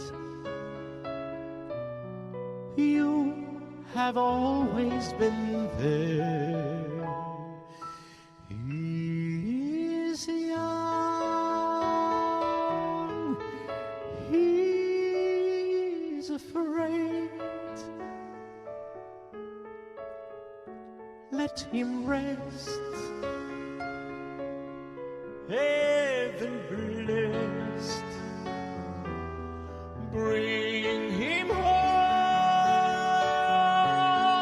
bring him home, bring him home. He's like the son I might have known if God had granted me a son. The summers die one by one, how soon they fly. And I am old and will be gone. Bring him peace, bring him joy. He is young, he is only a boy. You can take, you can give. Let him be, let him live. If I die, let me die.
An amazing presentation from Dudu Fisher. It's called Bring Him Home. Thank you to all of our performers who have been so amazing so far, and we of course have more coming up. It's unitetoheal.com. We're just under 5.1 million. We're just under 5.1 million. Everything that's given now until the $6 million mark is going to be tripled by generous matchers. Please give generously. Please support Amudim, and please do so ASAP. Rabbi Benny Fisher, who is a wonderful friend, is the head of Magen Lacholeh in Yerushalayim, a world-renowned organization that provides medical support to people in Israel and around the globe. Rabbi Fisher doesn't just provide medical referrals, but actively helps people navigate the medical system. Amudim and Magen Lacholeh actively work together to make the impossible possible, because there are no borders in a medical crisis. Rabbi Benny Fisher, shalom, and welcome to the show. Shalom Aleichem. It is so nice to see you. It's also nice to be in touch with you when I don't need your services in Israel, because I think the last couple of times we spoke, you actually helped out family members, which of course is not a foreign concept for you. You're helping everybody. So just so people understand, Magen Lacholeh started as a small referral, trying to help people organization, and really became one of the most important medical referral organizations in Israel. How did that happen? I'm sorry. Now the case, and we are in a rush on the time to help Amudim. Oh. Don't talk with me about me, please. Well, I was told that Magen Lacholeh and Amudim work together. That's right. Amudim and Magen Lacholeh work together. I'm ashamed to say what's happened from where I know Tzvi. Yeah. I had a private problem when I was in the States. A medical problem? No. Another type I'm of problem. ashamed to say what's happened. And I was in a crisis. I didn't know what to do.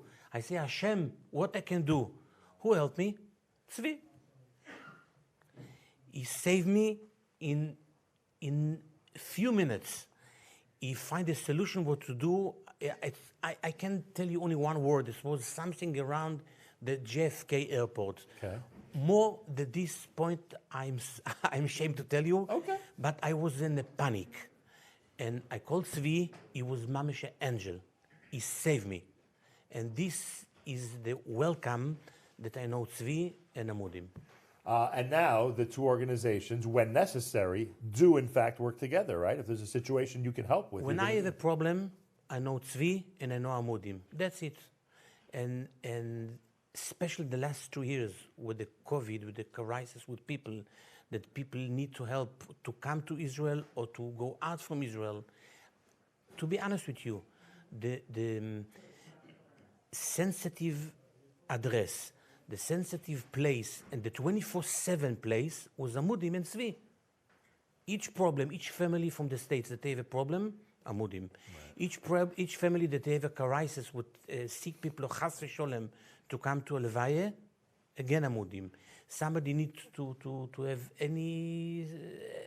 so many problems the last 24 months. Okay, and I don't see it didn't end. You see, I don't know how you got here. You know, we're a red country. I don't know how they let you in here. I know, so I promised you from tomorrow night, Tzvi cannot sleep anymore. That's it, until he gets you back to Israel. Yes, Huh? yes.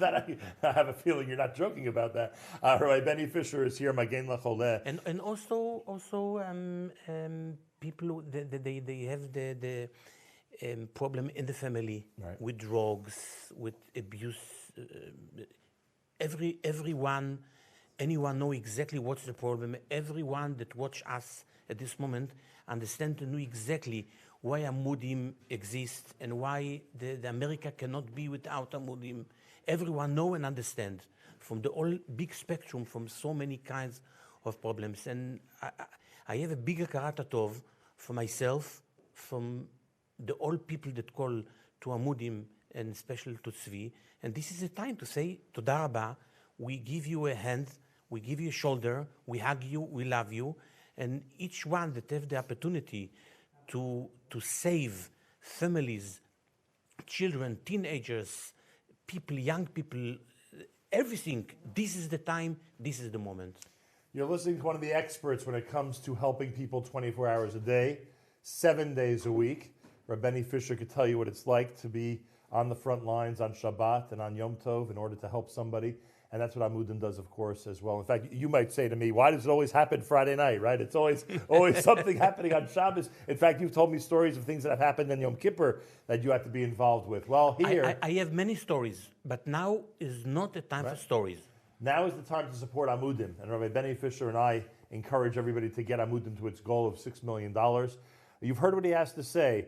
Any type of problem, no matter what it is, including life-saving situations for teenagers, for young people in our community, for families in desperate situations, Amudim is always there. And the travel to Israel component, you could set that aside as a completely separate service that's been added over the last 2 years that Amudim does really, really well and really helps the seminary youngsters, the seminary ladies and the yeshiva boys get to Israel and make sure to have a fruitful year in Israel. But that's a separate aspect of what Amudim does. What they're primarily doing is saving lives and helping families on a daily basis. Please join Rabbi Benny Fisher of Magen Lacholeh and me, Nachum Siegel, and everybody here in our studio, and be as generous as possible to make sure that Amudim makes it to the goal. 6 million is now the goal, and everything you give is tripled.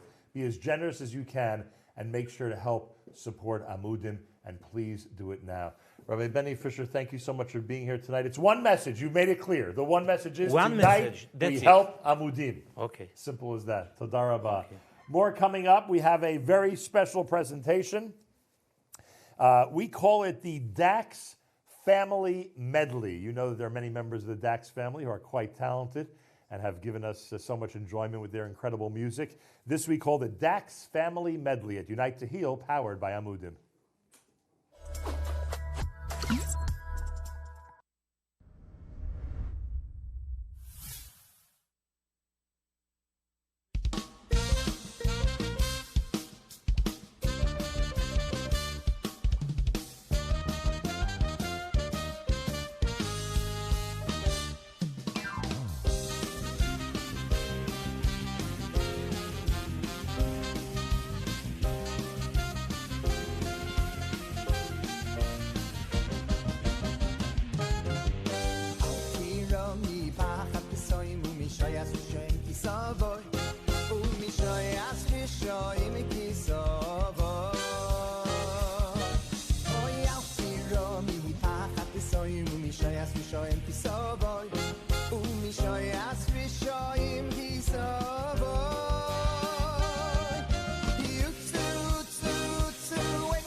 צדיקים יבואו בו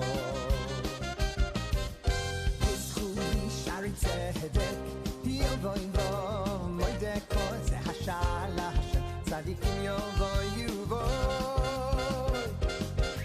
זה השער להשם צדיקים יבואו בו זה השער להשם צדיקים יבואו בו זה השער להשם צדיקים יבואו בו זה השער להשם צדיקים יבואו בו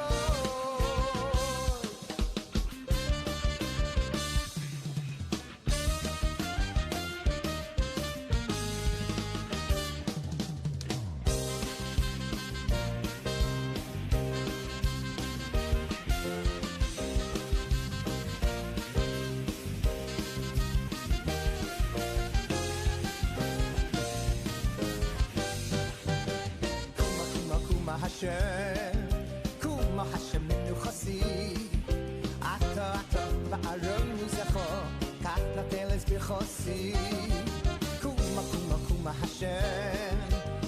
השם מנוחסי עתה וארון מוזכו כך נטלס בחוסי אוי אוי צומה נפשי אל השם ימלא סויבו הסומה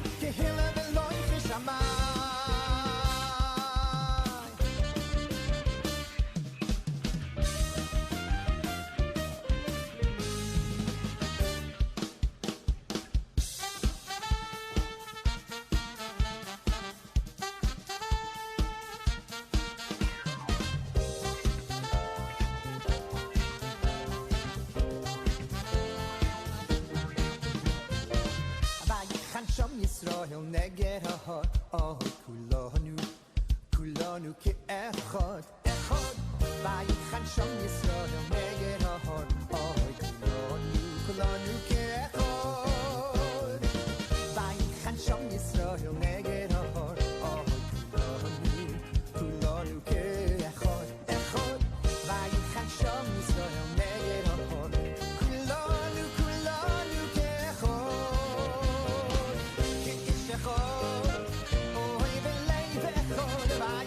Sham Yisrael neged ha'or Kish echad Oy oy belei v'echad Kulom ke'echad Amudim zelaze Kish echad Oy belei v'echad Vayichan Sham Yisrael neged ha'or Kish echad Oy belei v'echad Kulom ke'echad Arevim zelaze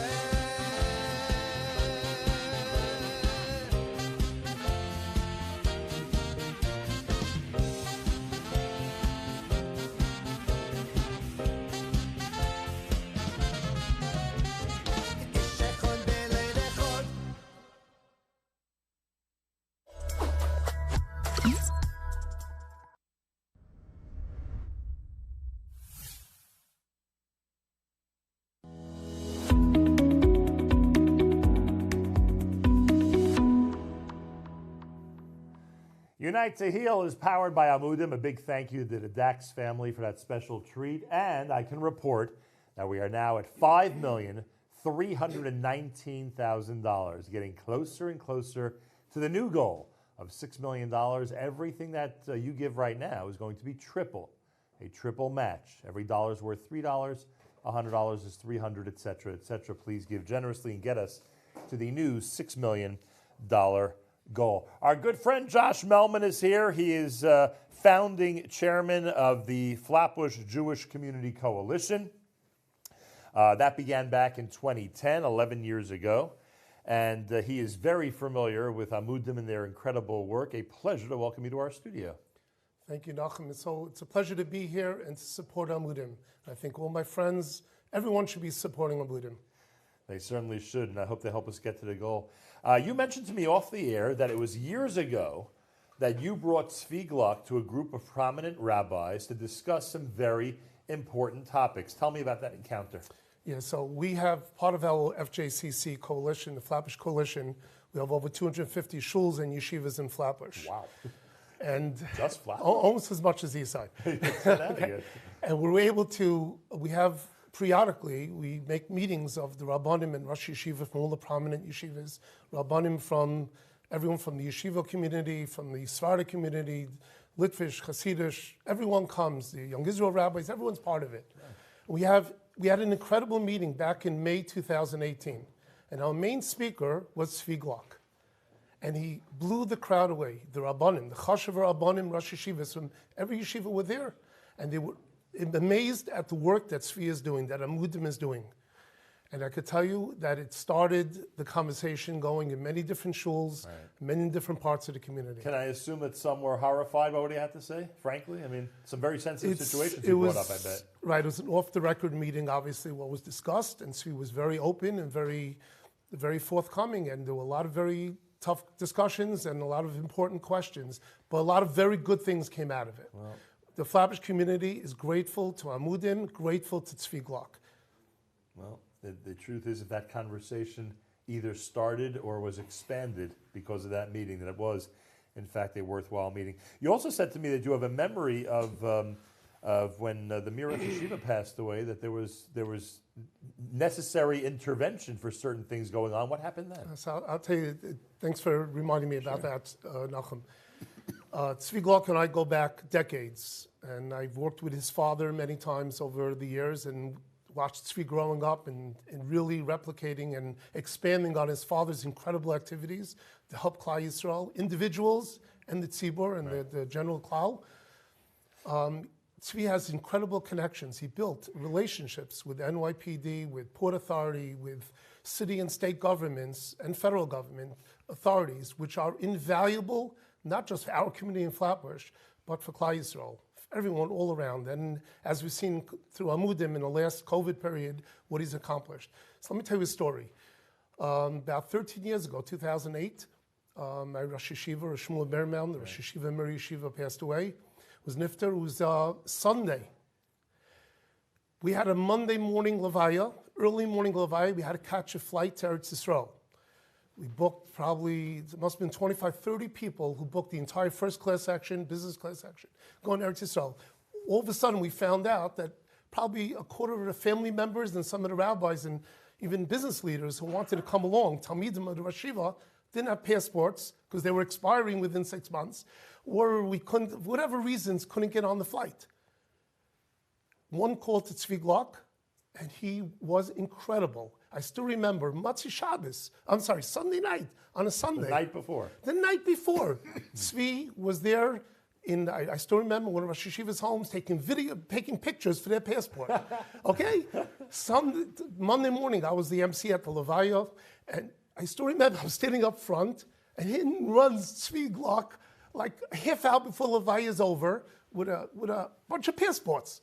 Here's the passports for the people getting on the plane today. On a Sunday night. This is what Tzvi Gluck is all about. And he and Amudim have been doing that And they've been doing it ever since in an incredible way. I can tell you stories about Tzvi going back. He's a close friend, a good friend for so many years. I can tell you stories about Tzvi. When I called him up, I still remember people, thank God, Baruch Hashem, the rules have changed and they don't pull over people and take away because they have an expired license. Right. People's licenses used to get expired. Right. They got arrested. I've had someone in jail, calls me up in Flatbush, and What are you going to do? A prominent person in the community makes no difference who it is, actually. A person's in jail, and it comes in, and he was arrested early in the morning for driving. He didn't know his license expired. They arrested him.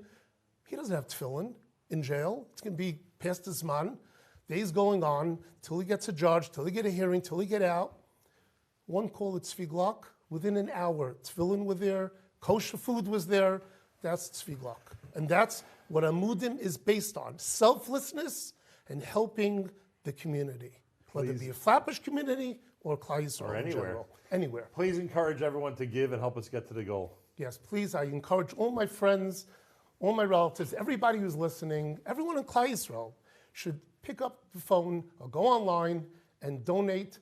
Whatever you think you've donated to Amudim, double it. Amudim deserves the help, needs the help, and we encourage you to give as much as you can. A big thank you to Josh Mellman and a big thank you to everybody who has been contributing so far. We are at $5.325 million, and we're trying to get to $6 million as quickly as possible. Every single donation is going to be tripled. Every single donation is going to be tripled until we get to $6 million. Please give and give generously right now.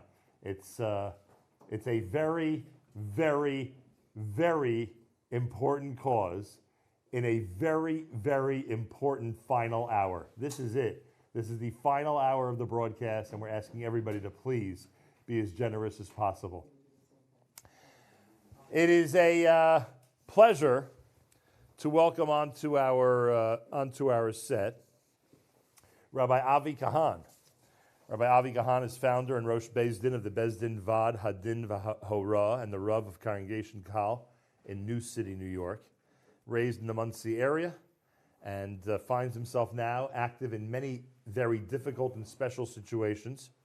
Rabbi Kahan is involved in many agunos situations and other complicated matters that Amudim and others bring to his attention. Rabbi Avi Kahan, a pleasure to welcome you to the show. Thank you so much. How are you? All right. How did you become the address for some of the very sensitive situations going on in our community? I think it's Tzvi Gluck. He did it to you, huh? When Tzvi Gluck asks, no other answer but to say, yeah, it's hypocritical to say no to Tzvi Gluck. It's a very good point, actually. I mentioned Agunot, and everyone obviously knows how sensitive those situations are. What else is brought to your desk? What are the types of things that are going on out there? A lot of cases dealing with divorce that has to deal, or that coincides with what a lot of the work that Amudim is doing. If it's a case that a couple's getting divorced because of abuse, financial abuse, emotional abuse, mental health awareness, trauma in the family, and Amudim is usually our go-to place when we discuss what's going on with somebody. Right, I can understand that. Sometimes do you want to, I don't know if it's your job, your position, your responsibility to counsel people in these situations, but sometimes you must sit there wanting to give some harsh words or strong words to people in these situations, especially when children are involved. You'd love to see them either work things out or go in a different direction. Does that sometimes become frustrating? It becomes frustrating, and I'll tell you the truth, without Amudim, it would even be more frustrating. And I want to explain why. Without awareness that there's some deep underlying issues to people's behavior, I would look at everyone's behavior at face value. Right. I think Amudim brought awareness, especially to someone like myself or to Klal Yisrael as a whole, that whatever you're looking at, know there might be some deep, horrific story that led to this event. I look at Amudim as the software of a lot of people's companies. They're the neshama, the inside of what's going on. A lot of us deal with the outside. What should we tell them halachically to do? Do you go to Beis Din? Do you go to court? Amudim is bringing the awareness of what's going inside in people's heads. And they help everyone and tell everybody where to go and how to guide people based on trauma that's causing people to act in a certain way. Wow. Boy, that's one way of putting it. You know why we're here tonight? We're here to support Amudim. We're here to make sure that they have the ability to continue to go strong and to continue to go on, frankly. What would you say to this audience is the reason that they should be so generous and make sure they get us to our goal?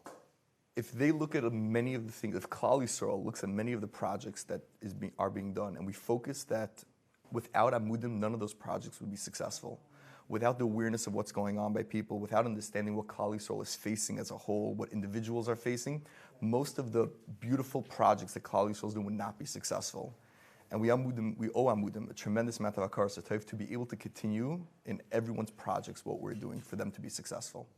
You know, it's interesting. A Rosh Beis Din is not always the person we would think of who knows some of the dark things going on in our community. But I use Amudim. I don't know myself. I have to call it when I deal with a case and I don't know what the answer is. The first address is, what could Amudim tell me what's going on? What could they educate me? What could they tell me what's a proper path? Who's a professional that I should reach out to and that I should know? They're your law clerk. They're the ones. They're the ones doing the research. I think they're Klal Yisrael's back office. They're doing everything for Klal Yisrael in the back end. They're telling them where to go. What's really could be the issues.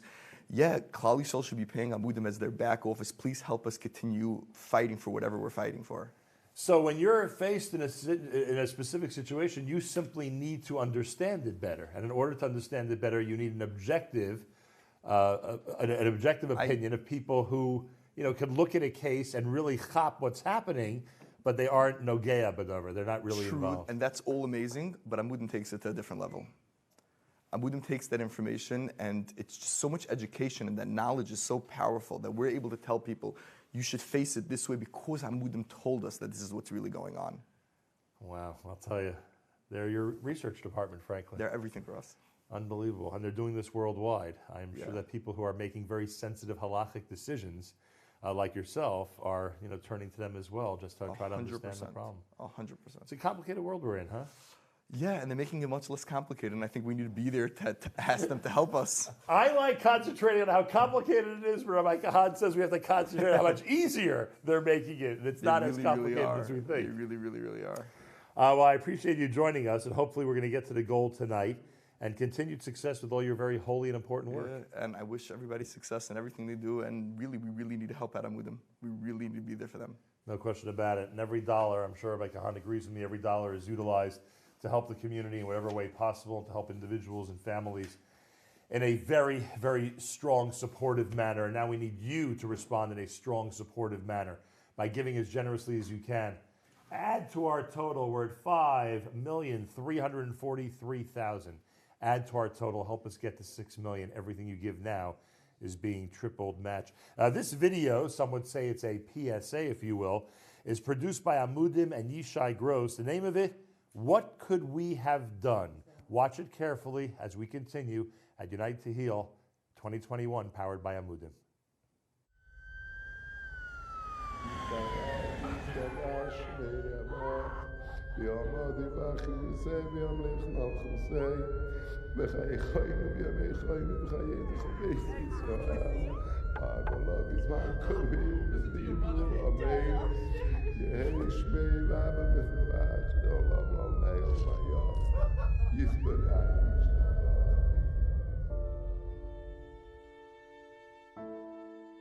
This is my family.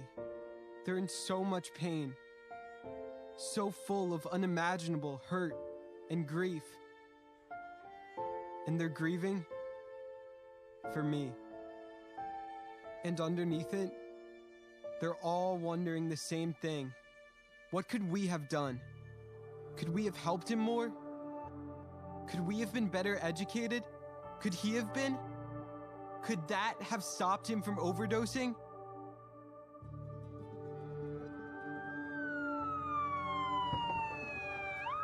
Are they wondering about that night? The night I died? After taking almost a full bottle of oxycodone? Because it was the only way for me to get the high I needed?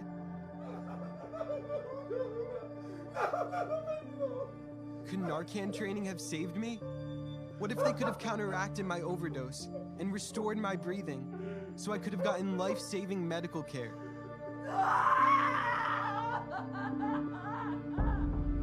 What if our shuls and our communities were better prepared to deal with kids like me who are struggling?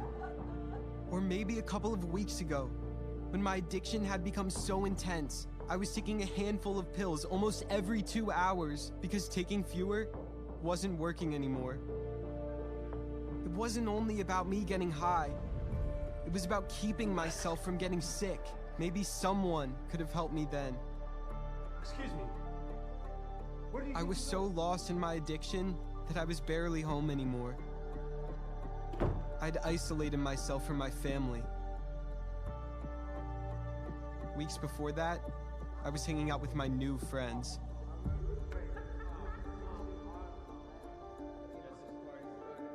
Yes, I passed out, but at that moment, Their acceptance was exactly what I needed. Did my parents try to get through to me in the only way they knew how? Maybe I was no longer able to hear them. Or before that, when I started to do so poorly in school. I tried so hard, but I was always in so much pain that I just couldn't learn anymore. What about when I stopped hanging out with my friends?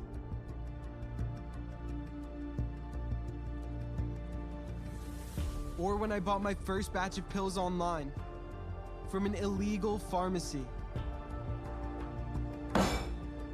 Or when I acted erratically Right? And we were talking. This is her in class, you guys. and would have highs This is her every day. During class. and lows. Did you know what would happen next? Is anyone wondering about that? Or when I began stealing pills from family and friends because I had gotten addicted?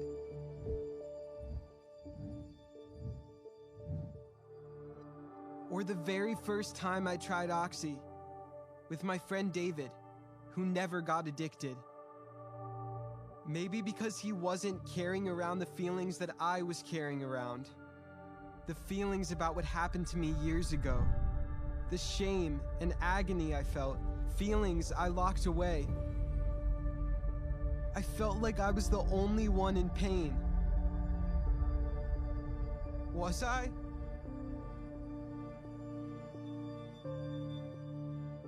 Did you know something was bothering me? If I had spoken up and come to you, would you have believed me? Would you have accepted me? Or would my pain have been ignored? Was it all just too hard for everyone to deal with?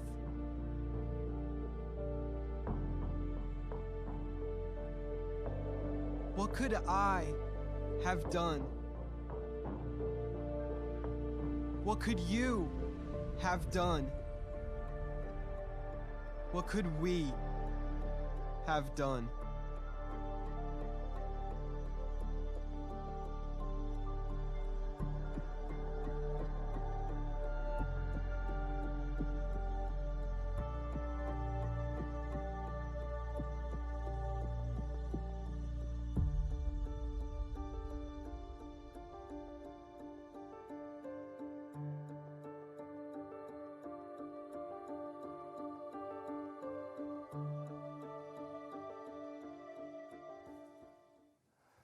What could I have done?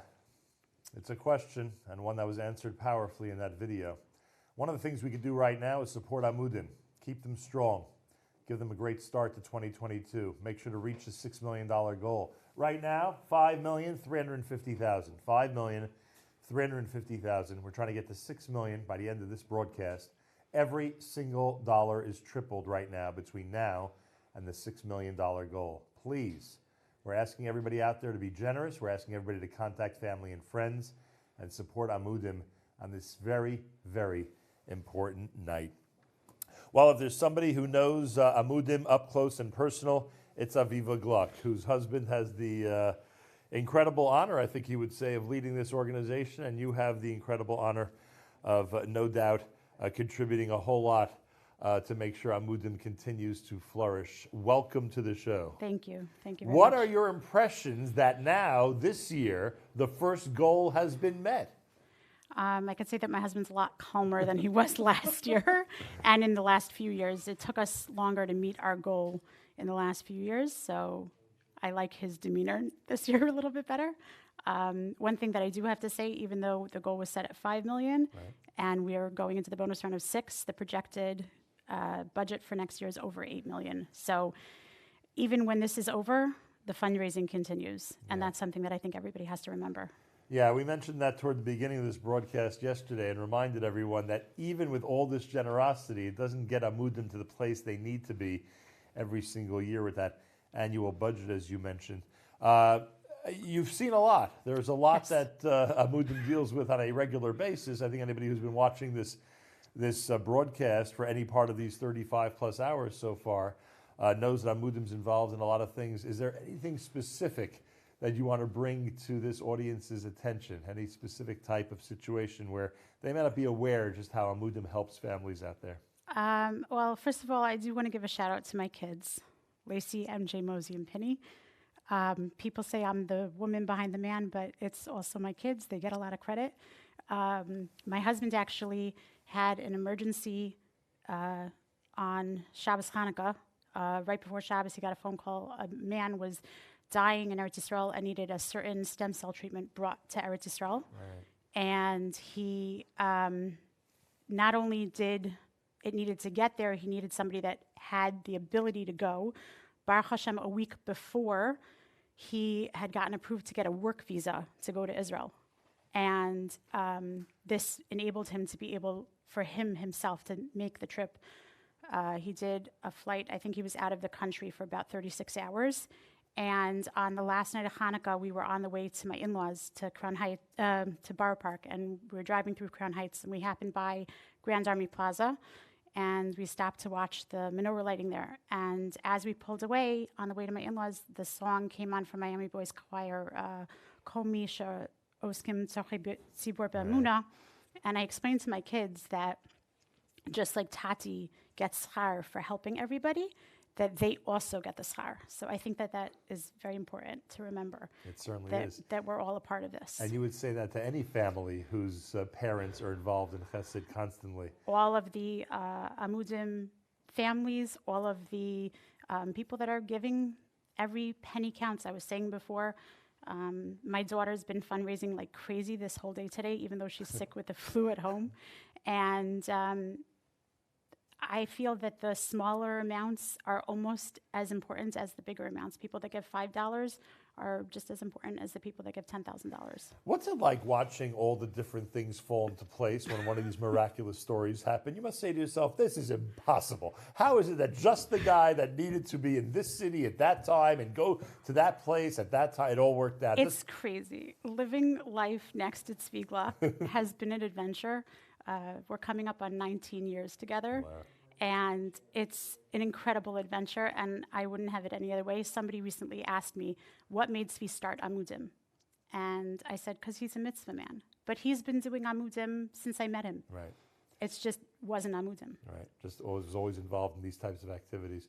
And is there one specific, aside from the stem cell one, which in and of itself is remarkable and miraculous, is there another one where you said to yourself, I cannot believe that everything just fell into place and everything happened like it had to happen? So I don't remember the exact details about it, but there was a time that Tzvi was on a plane somewhere, and at the time Dave Kushner was not working for him, and his phones used to forward to me when he was on a plane. Wow. And it just so happened that the person that I needed help to get this another person help, Tzvi had just asked me to call this person a week earlier. I didn't have phone number saved in my phone until a week earlier. I don't remember what the emergency was, but I was able to help them just from being, Tzvi says his famous line, he has two things his father didn't have. He had a teacher to teach him what to do, and he had somebody to say, he could call up and say, I'm Rabbi Gluck's son. So I was able to say, I'm Rabbi Gluck's wife. Can you do me this favor?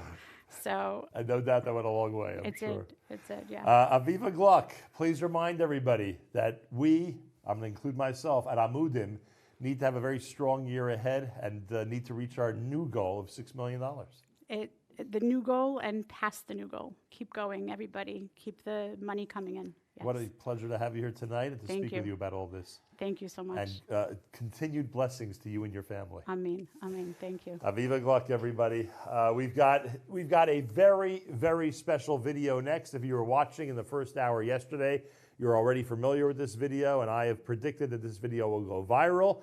And Yummy Schachter of Charity Bids has predicted that this video is going to save lives. Ellie Schwabel wrote this song, performed this song, and is the star of this video. It's called I Will Stand For You, and it really is a tremendous symbol of what Amudim is all about. Please continue to give. UniteToHeal.com, powered by Amudim.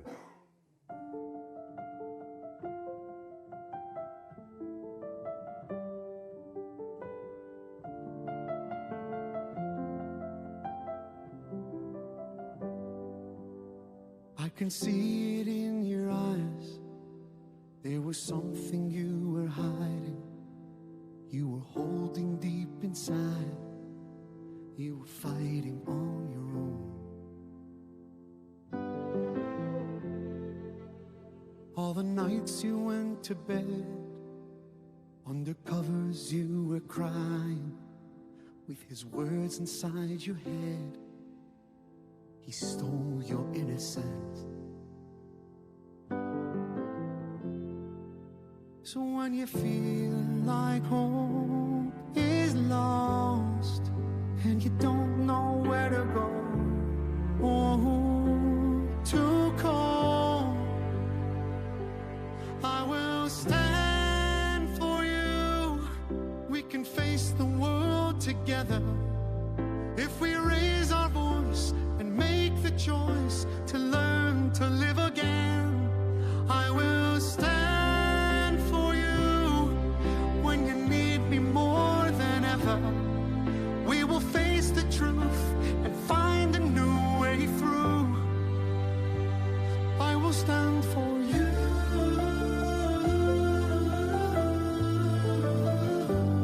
I will stand for you.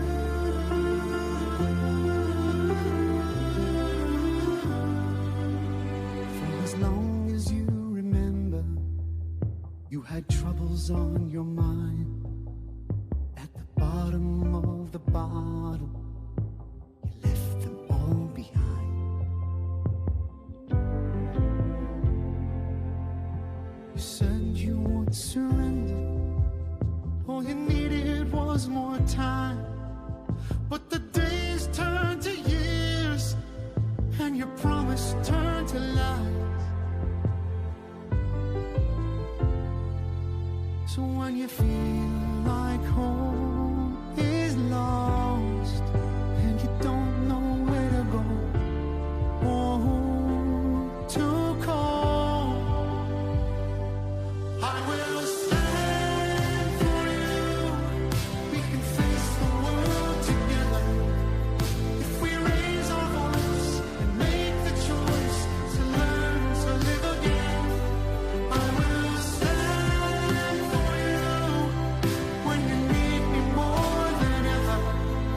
We will face the truth and find a new way through. I will stand for you.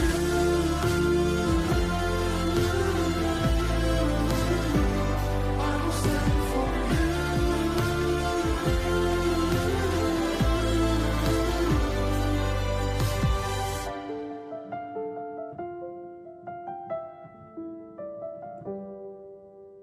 And I love you enough for you to hate me for this. I will stand for you. We can face the world together if we raise our voice and make the choice to learn to live again. I will stand for you when you need me more than ever. We will face the truth and find a new way through. We will stand for you.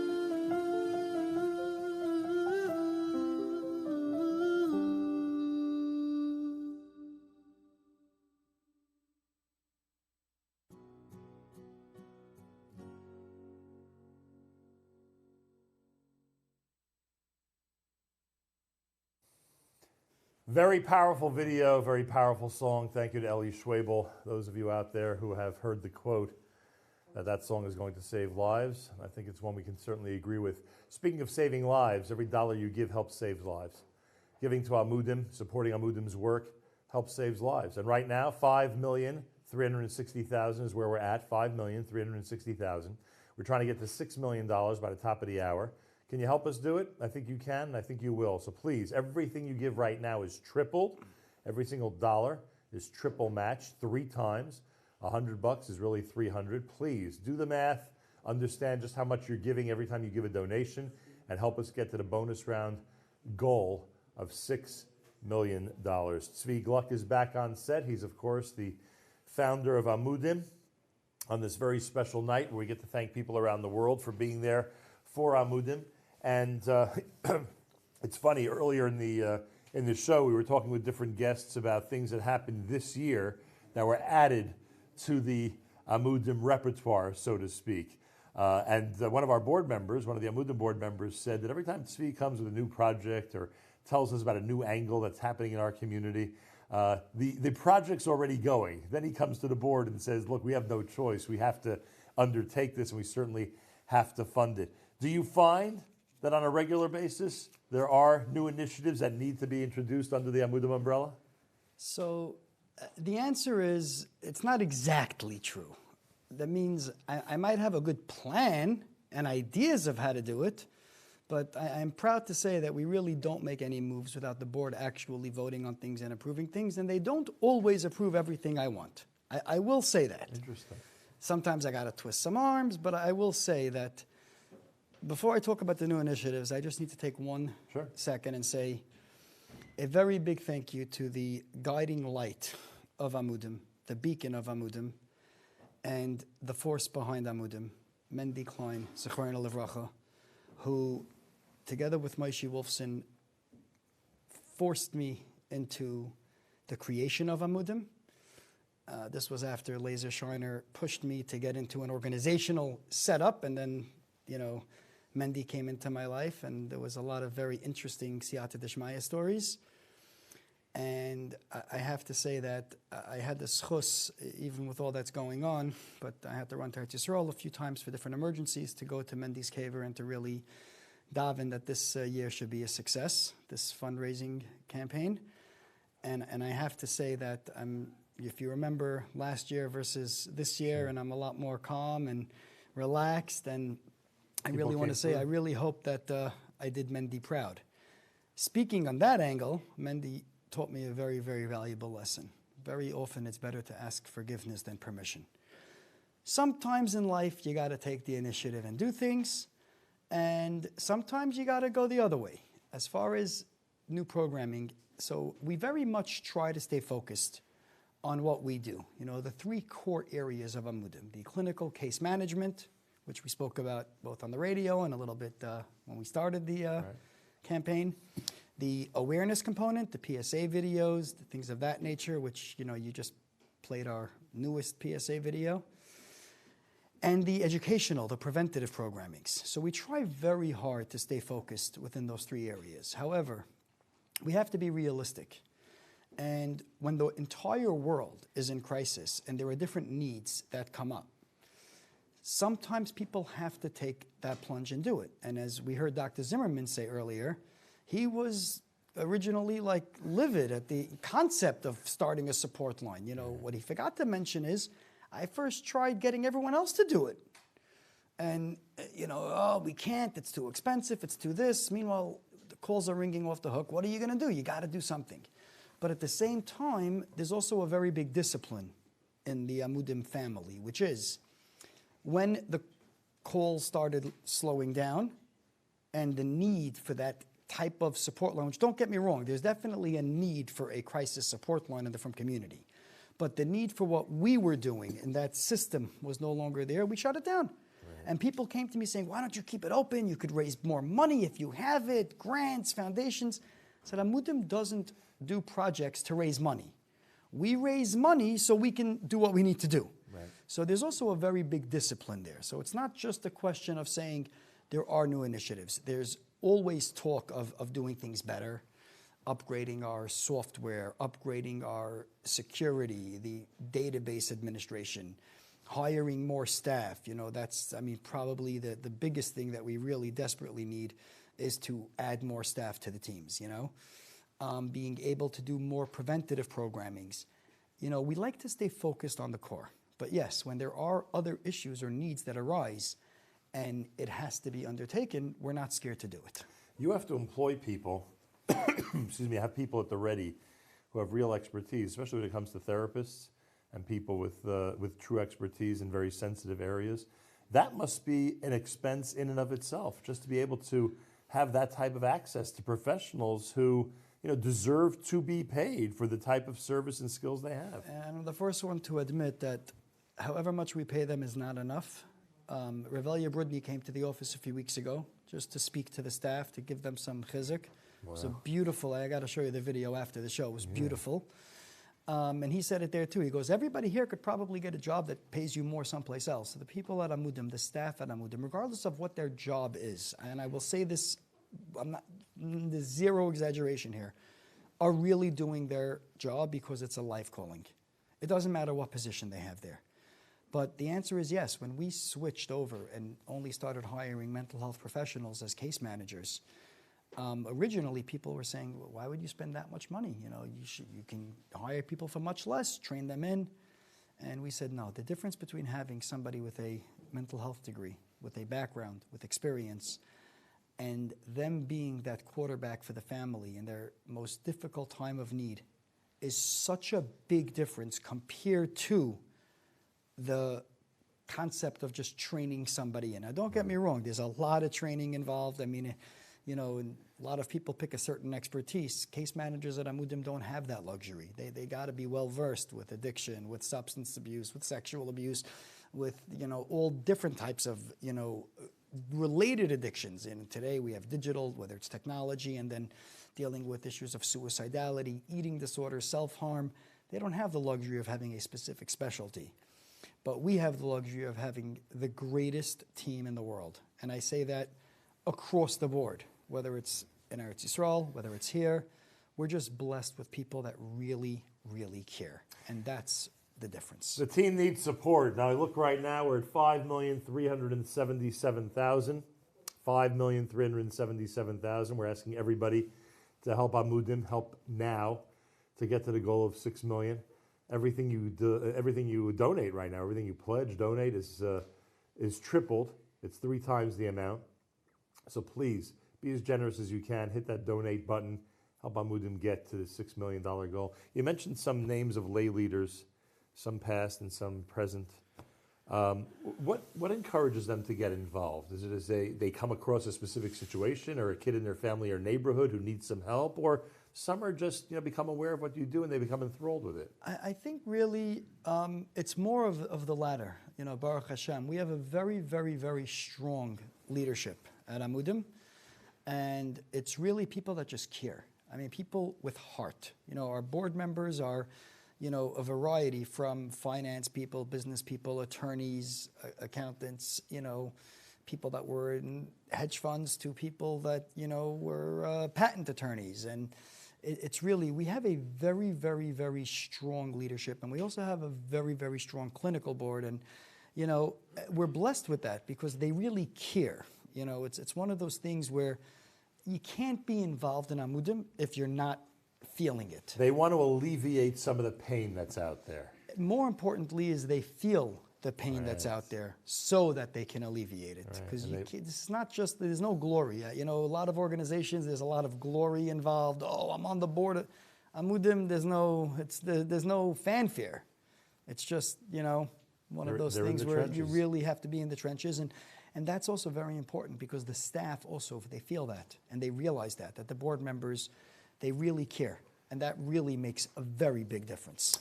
Tzvi, the top of the hour will be in about 15 minutes. You see the numbers like I do. We're just under 5,400,000. Can we get to the goal of 6 million in the next few minutes?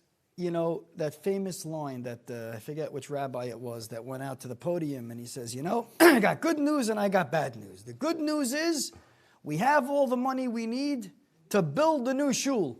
The bad news is it's still sitting in your pockets. Could we do it? We absolutely could. There are definitely people out there that are watching who can literally take out a credit card right here, right now, and plop down decent money, real money, so that we can continue doing what we do. But I've learned something. It's all up to God. There's really nothing we can do. And you know what? People have the schus to help Amudim and to be a part of that life-saving operation. That's amazing. Other people have other causes that are important to them. I'm not here to judge what causes people give to. I don't think there's any greater cause than Amudim, but that's a separate discussion. But I think we could get to it, and I'll tell you something. We're going to keep the site live anyway. People can still donate even after it's over. Good. There may not be a match, which is okay, and I will reach out to some of the donors and see if they're willing to let the match go late. I don't know if they will or Is won't. that a difficult process, or you think you could? Considering the way the bonus round matchers came into place, it might be, because I think it was more like, we don't think you'll make it to 5. So if you make it to 5, you'll get to 6. Interesting. It was one of those like putting Tzvi on Don't the spot. challenge Tzvi Gluck. Although I will say, we did beat every bar and expectation over this campaign, and that's a real testament to everybody involved. I mean, Yummy and the team, and Dove and Gabi, and just, they really, forget about I did not step up to the plate my part the way I really should have, and I want to take this opportunity and actually say I'm sorry to the people that were part of the production crew, because I had a lot going on in my life, and I was not able to devote my 100%. Well, it's funny, because to us it looks like 100%. Isn't that interesting? Well, they still pulled it off. Yeah. And, Nikki and Sippy and Zoe and everybody, we just had a lot of people who just did great work, and it's amazing to be where we're at. Well, that's for sure. And also, one second, I forgot, we also have, my resident, I'm scared to say his name because he's going to yell at me, so I'm just going to say Danny. That's it. I'm not going to say anything further. Danny. Thank you, Danny. We leave it at that. The number right now is 5,383,000. I'm a little concerned about what Tzvi just said. It's possible the matchers won't be as enthusiastic after 9 p.m. Eastern Time as they are right now. So let's get those matchers to really have to cough up some of that money on behalf of Amudim. We're saying it to you straight. We've told you since yesterday that Tzvi Gluck talks and says it straight to everybody. It's because you say things straight that now the community is actually talking about issues we should have been talking about a long time ago. So I thank you on behalf of the community for that. But I thank you, because you were the first to ever bring me onto the radio. Wow, when we you. first started, and it was risky, and I remember we had our first topic, and you were like, you know what, we're going to do it. I don't know if you remember that or not, right? Well, I do recollect that there was a discussion, you and I, before that appearance, exactly how it should be handled. And isn't it funny that we're at this stage today where people are so desperate for help for fellow Jews out there that they're willing to discuss anything if they think the end is going to be a positive end. Absolutely. So Baruch Hashem for that. The number is 5,386,000. It's not moving quickly enough for us. I don't care if I spend the next 15 minutes just pleading with everybody out there to get us to 6 million. This is the last quarter hour. This is it. This is the time, the 11th hour, or the 36th hour, as we say in this business. This is the time for everybody to come forward and make sure Amudim has what they need. Could we at least in the next few minutes get over the $5,400,000 mark, and then we'll move to the next one? Please, everything you're giving is tripled right now. Tzvi Gluck and everybody here would love to see great success for this campaign. We've had success so far, Baruch Hashem. Now we'd like to see great success. Tzvi just mentioned that the website's going to be live for as long as it takes to get to the goal and beyond. And why not? We want people to be able to donate whenever they have an opportunity. But also remember, as Yami Schachter said earlier, that all of the amazing features, and there have been so many of them, great panel discussions, interviewers with great interviewees, great game shows, including you trying to make your way through an interesting menu, Holy in Squares, Rabbi Goldberg with Rav Schachter, which was an unbelievable piece, and so many others. All of those are going to be available tomorrow on the website. So if you missed something live, because all of it was presented in 36 hours straight, if you missed anything live, you'll be able to go back like people did this past year and see all of these amazing performances, the music videos, and so much more. So it's all going to be there. It's all going to be there for you to devour as great content. For that alone, please give what you can and help us get to our new goal. We are now at another hurdle, 5,390,000. 5,390,000.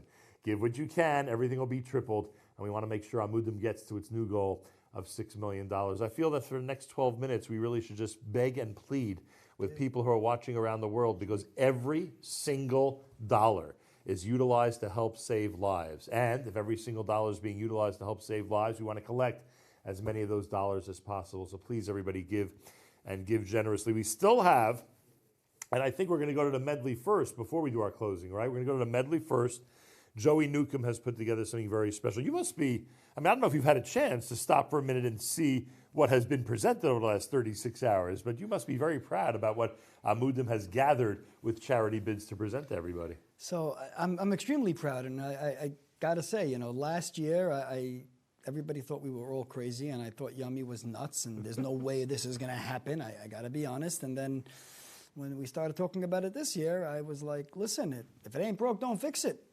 Give everybody something to enjoy, whether it's a musical segment, a topic of discussion, a panel discussion, game shows. Let's do something for everybody. And you know what? I think the numbers speak for itself. We had well over 500,000 viewers before this morning. I didn't run all the numbers again. When Yummy was on earlier in this show, he said that number has already exceeded 700,000, which is amazing. He would know better than I would. It's really amazing. So, yeah. And obviously it's going to get much higher. And I will say something else. The Eli Schwabel's music video, it's not going to save lives. It already has saved lives. And I can attest to that. At least 3 since Friday when I had to play it for someone on a sneak preview. Well, that I heard about. And that was truly a life-saving situation. But there have been 2 other episodes There already? have been 2 more people that have reached out that they heard that song and reached out because of the song. So, Ellie, great job. In other words, they never would have taken that step. At least in their mind. They never would have taken that step. That was the straw that broke the camel's back, let's call it. Pretty amazing. Tipping point. Pretty amazing. Yeah. Tzvi, well, I'm going to say Mazel Tov. We may not be at the bonus goal yet, but you know it's coming soon enough, hopefully.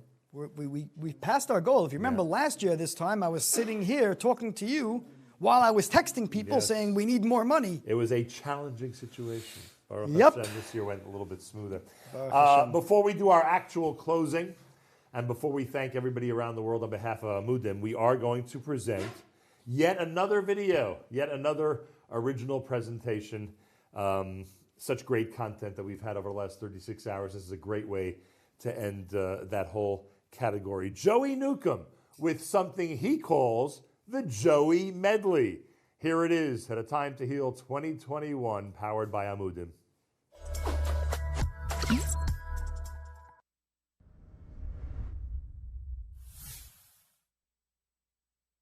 Oy, oy, oy, oy, heilige Amudim Yidden, heilige Amudim Yidden. What you do for Klal Yisrael, Hashem will pay you back. Olam chesed yiboner, olam chesed yiboner, olam chesed yiboner. Oy, oy, oy, oy, build the world with chesed yiboner. Oy, oy, oy, oy, heilige Amudim Yidden, heilige Amudim Yidden. What you do for Klal Yisrael, Hashem will pay you back. Heilige Amudim Yidden, heilige Amudim Yidden.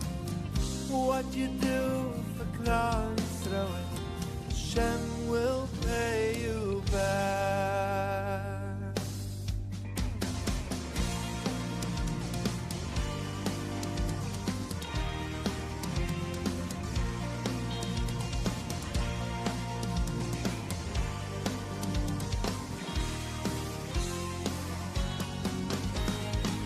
La la la la, la la la la, oy oy oy, ashreinu. La la la la, la la la la, oy oy oy, ashreinu. La la la la, la la la la, oy oy oy, amudim. La la la la, la la la la. Oh, yo, yo, ashreinu, dini la la la, dini na na hey, dini na na mike am choy Yisrael, dini la la la, dini la la hey, dini na na mike am choy Yisrael, dini la la la, dini na na hey, dini na na mike am choy Yisrael, dini la la la. Am Choy Yisrael.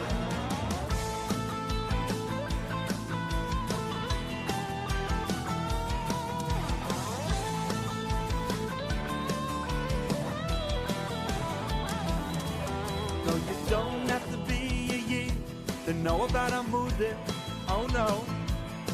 But if you're gonna know about Amudim, please help them out. Yeah. No, you don't have to be a Yid to give tzedakah.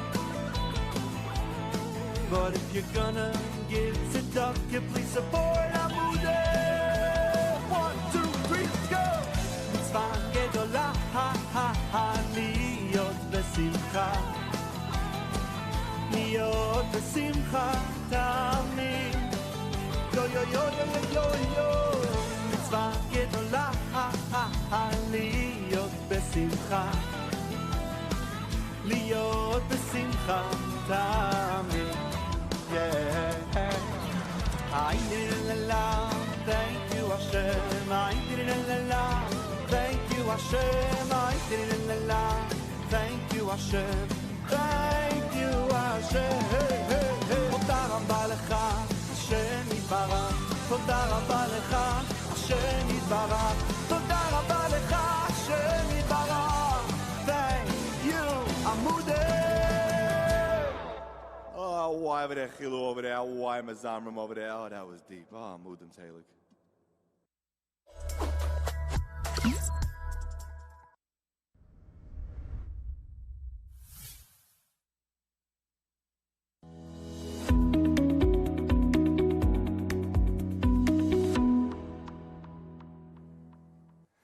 Well, thank you very much, Joey Newcomb, for that incredible Joey medley. I think we can call it an Amudim medley, frankly.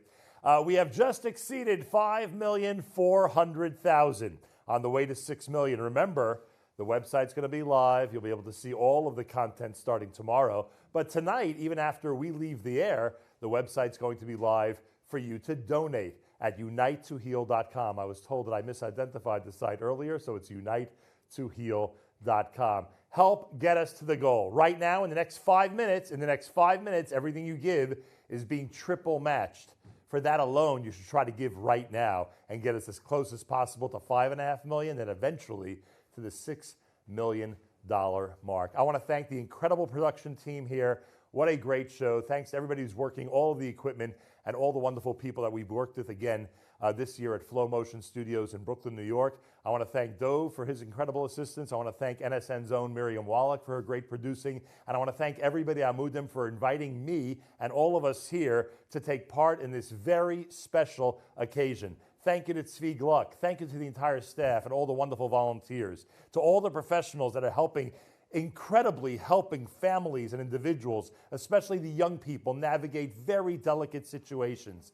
Thank you, thank you, thank you. And to all of our donors, you heard thousands of people have donated so far during this fundraiser. And we have exceeded $5,401,000. And you know the goal. The goal is 6 million. And we can attain that goal, and we will attain that goal. It may take a few days, but it's going to happen. But right now, we are celebrating the fact that our initial goal has been made and that the Unite to Heal website is going to be active to take your donations and for you to enjoy all the great content brought to you by Charity Bids over the last 36 hours. Right now, everybody, if you have not yet done so, you literally have a couple of minutes left to take advantage of the offer by the generous matchers and donors of Amudim. 3 times 1. That's what the equation is right now. Every time you give $1, you give $3 to Amudim. So if this moment you would give $100, you'd be giving $300. At this moment, if you gave $1,000, you'd be giving $3,000. Use the opportunity in this final minute before we leave the air to give to Amudim, to give as generously as possible, and keep Amudim going. This has been 36 amazing hours, and I thank all of you for tuning in. Thanks so much for making this a success for Amudim. Let us continue to support Amudim and to help families, individuals, and our Jewish youth in need all through the year with the great guidance of Tzvi Gluck and the Amudim organization. This is Nahum Siegel from Brooklyn, New York, thanking everybody around the world for watching at unitetoheal.com 2021, powered by Amudim.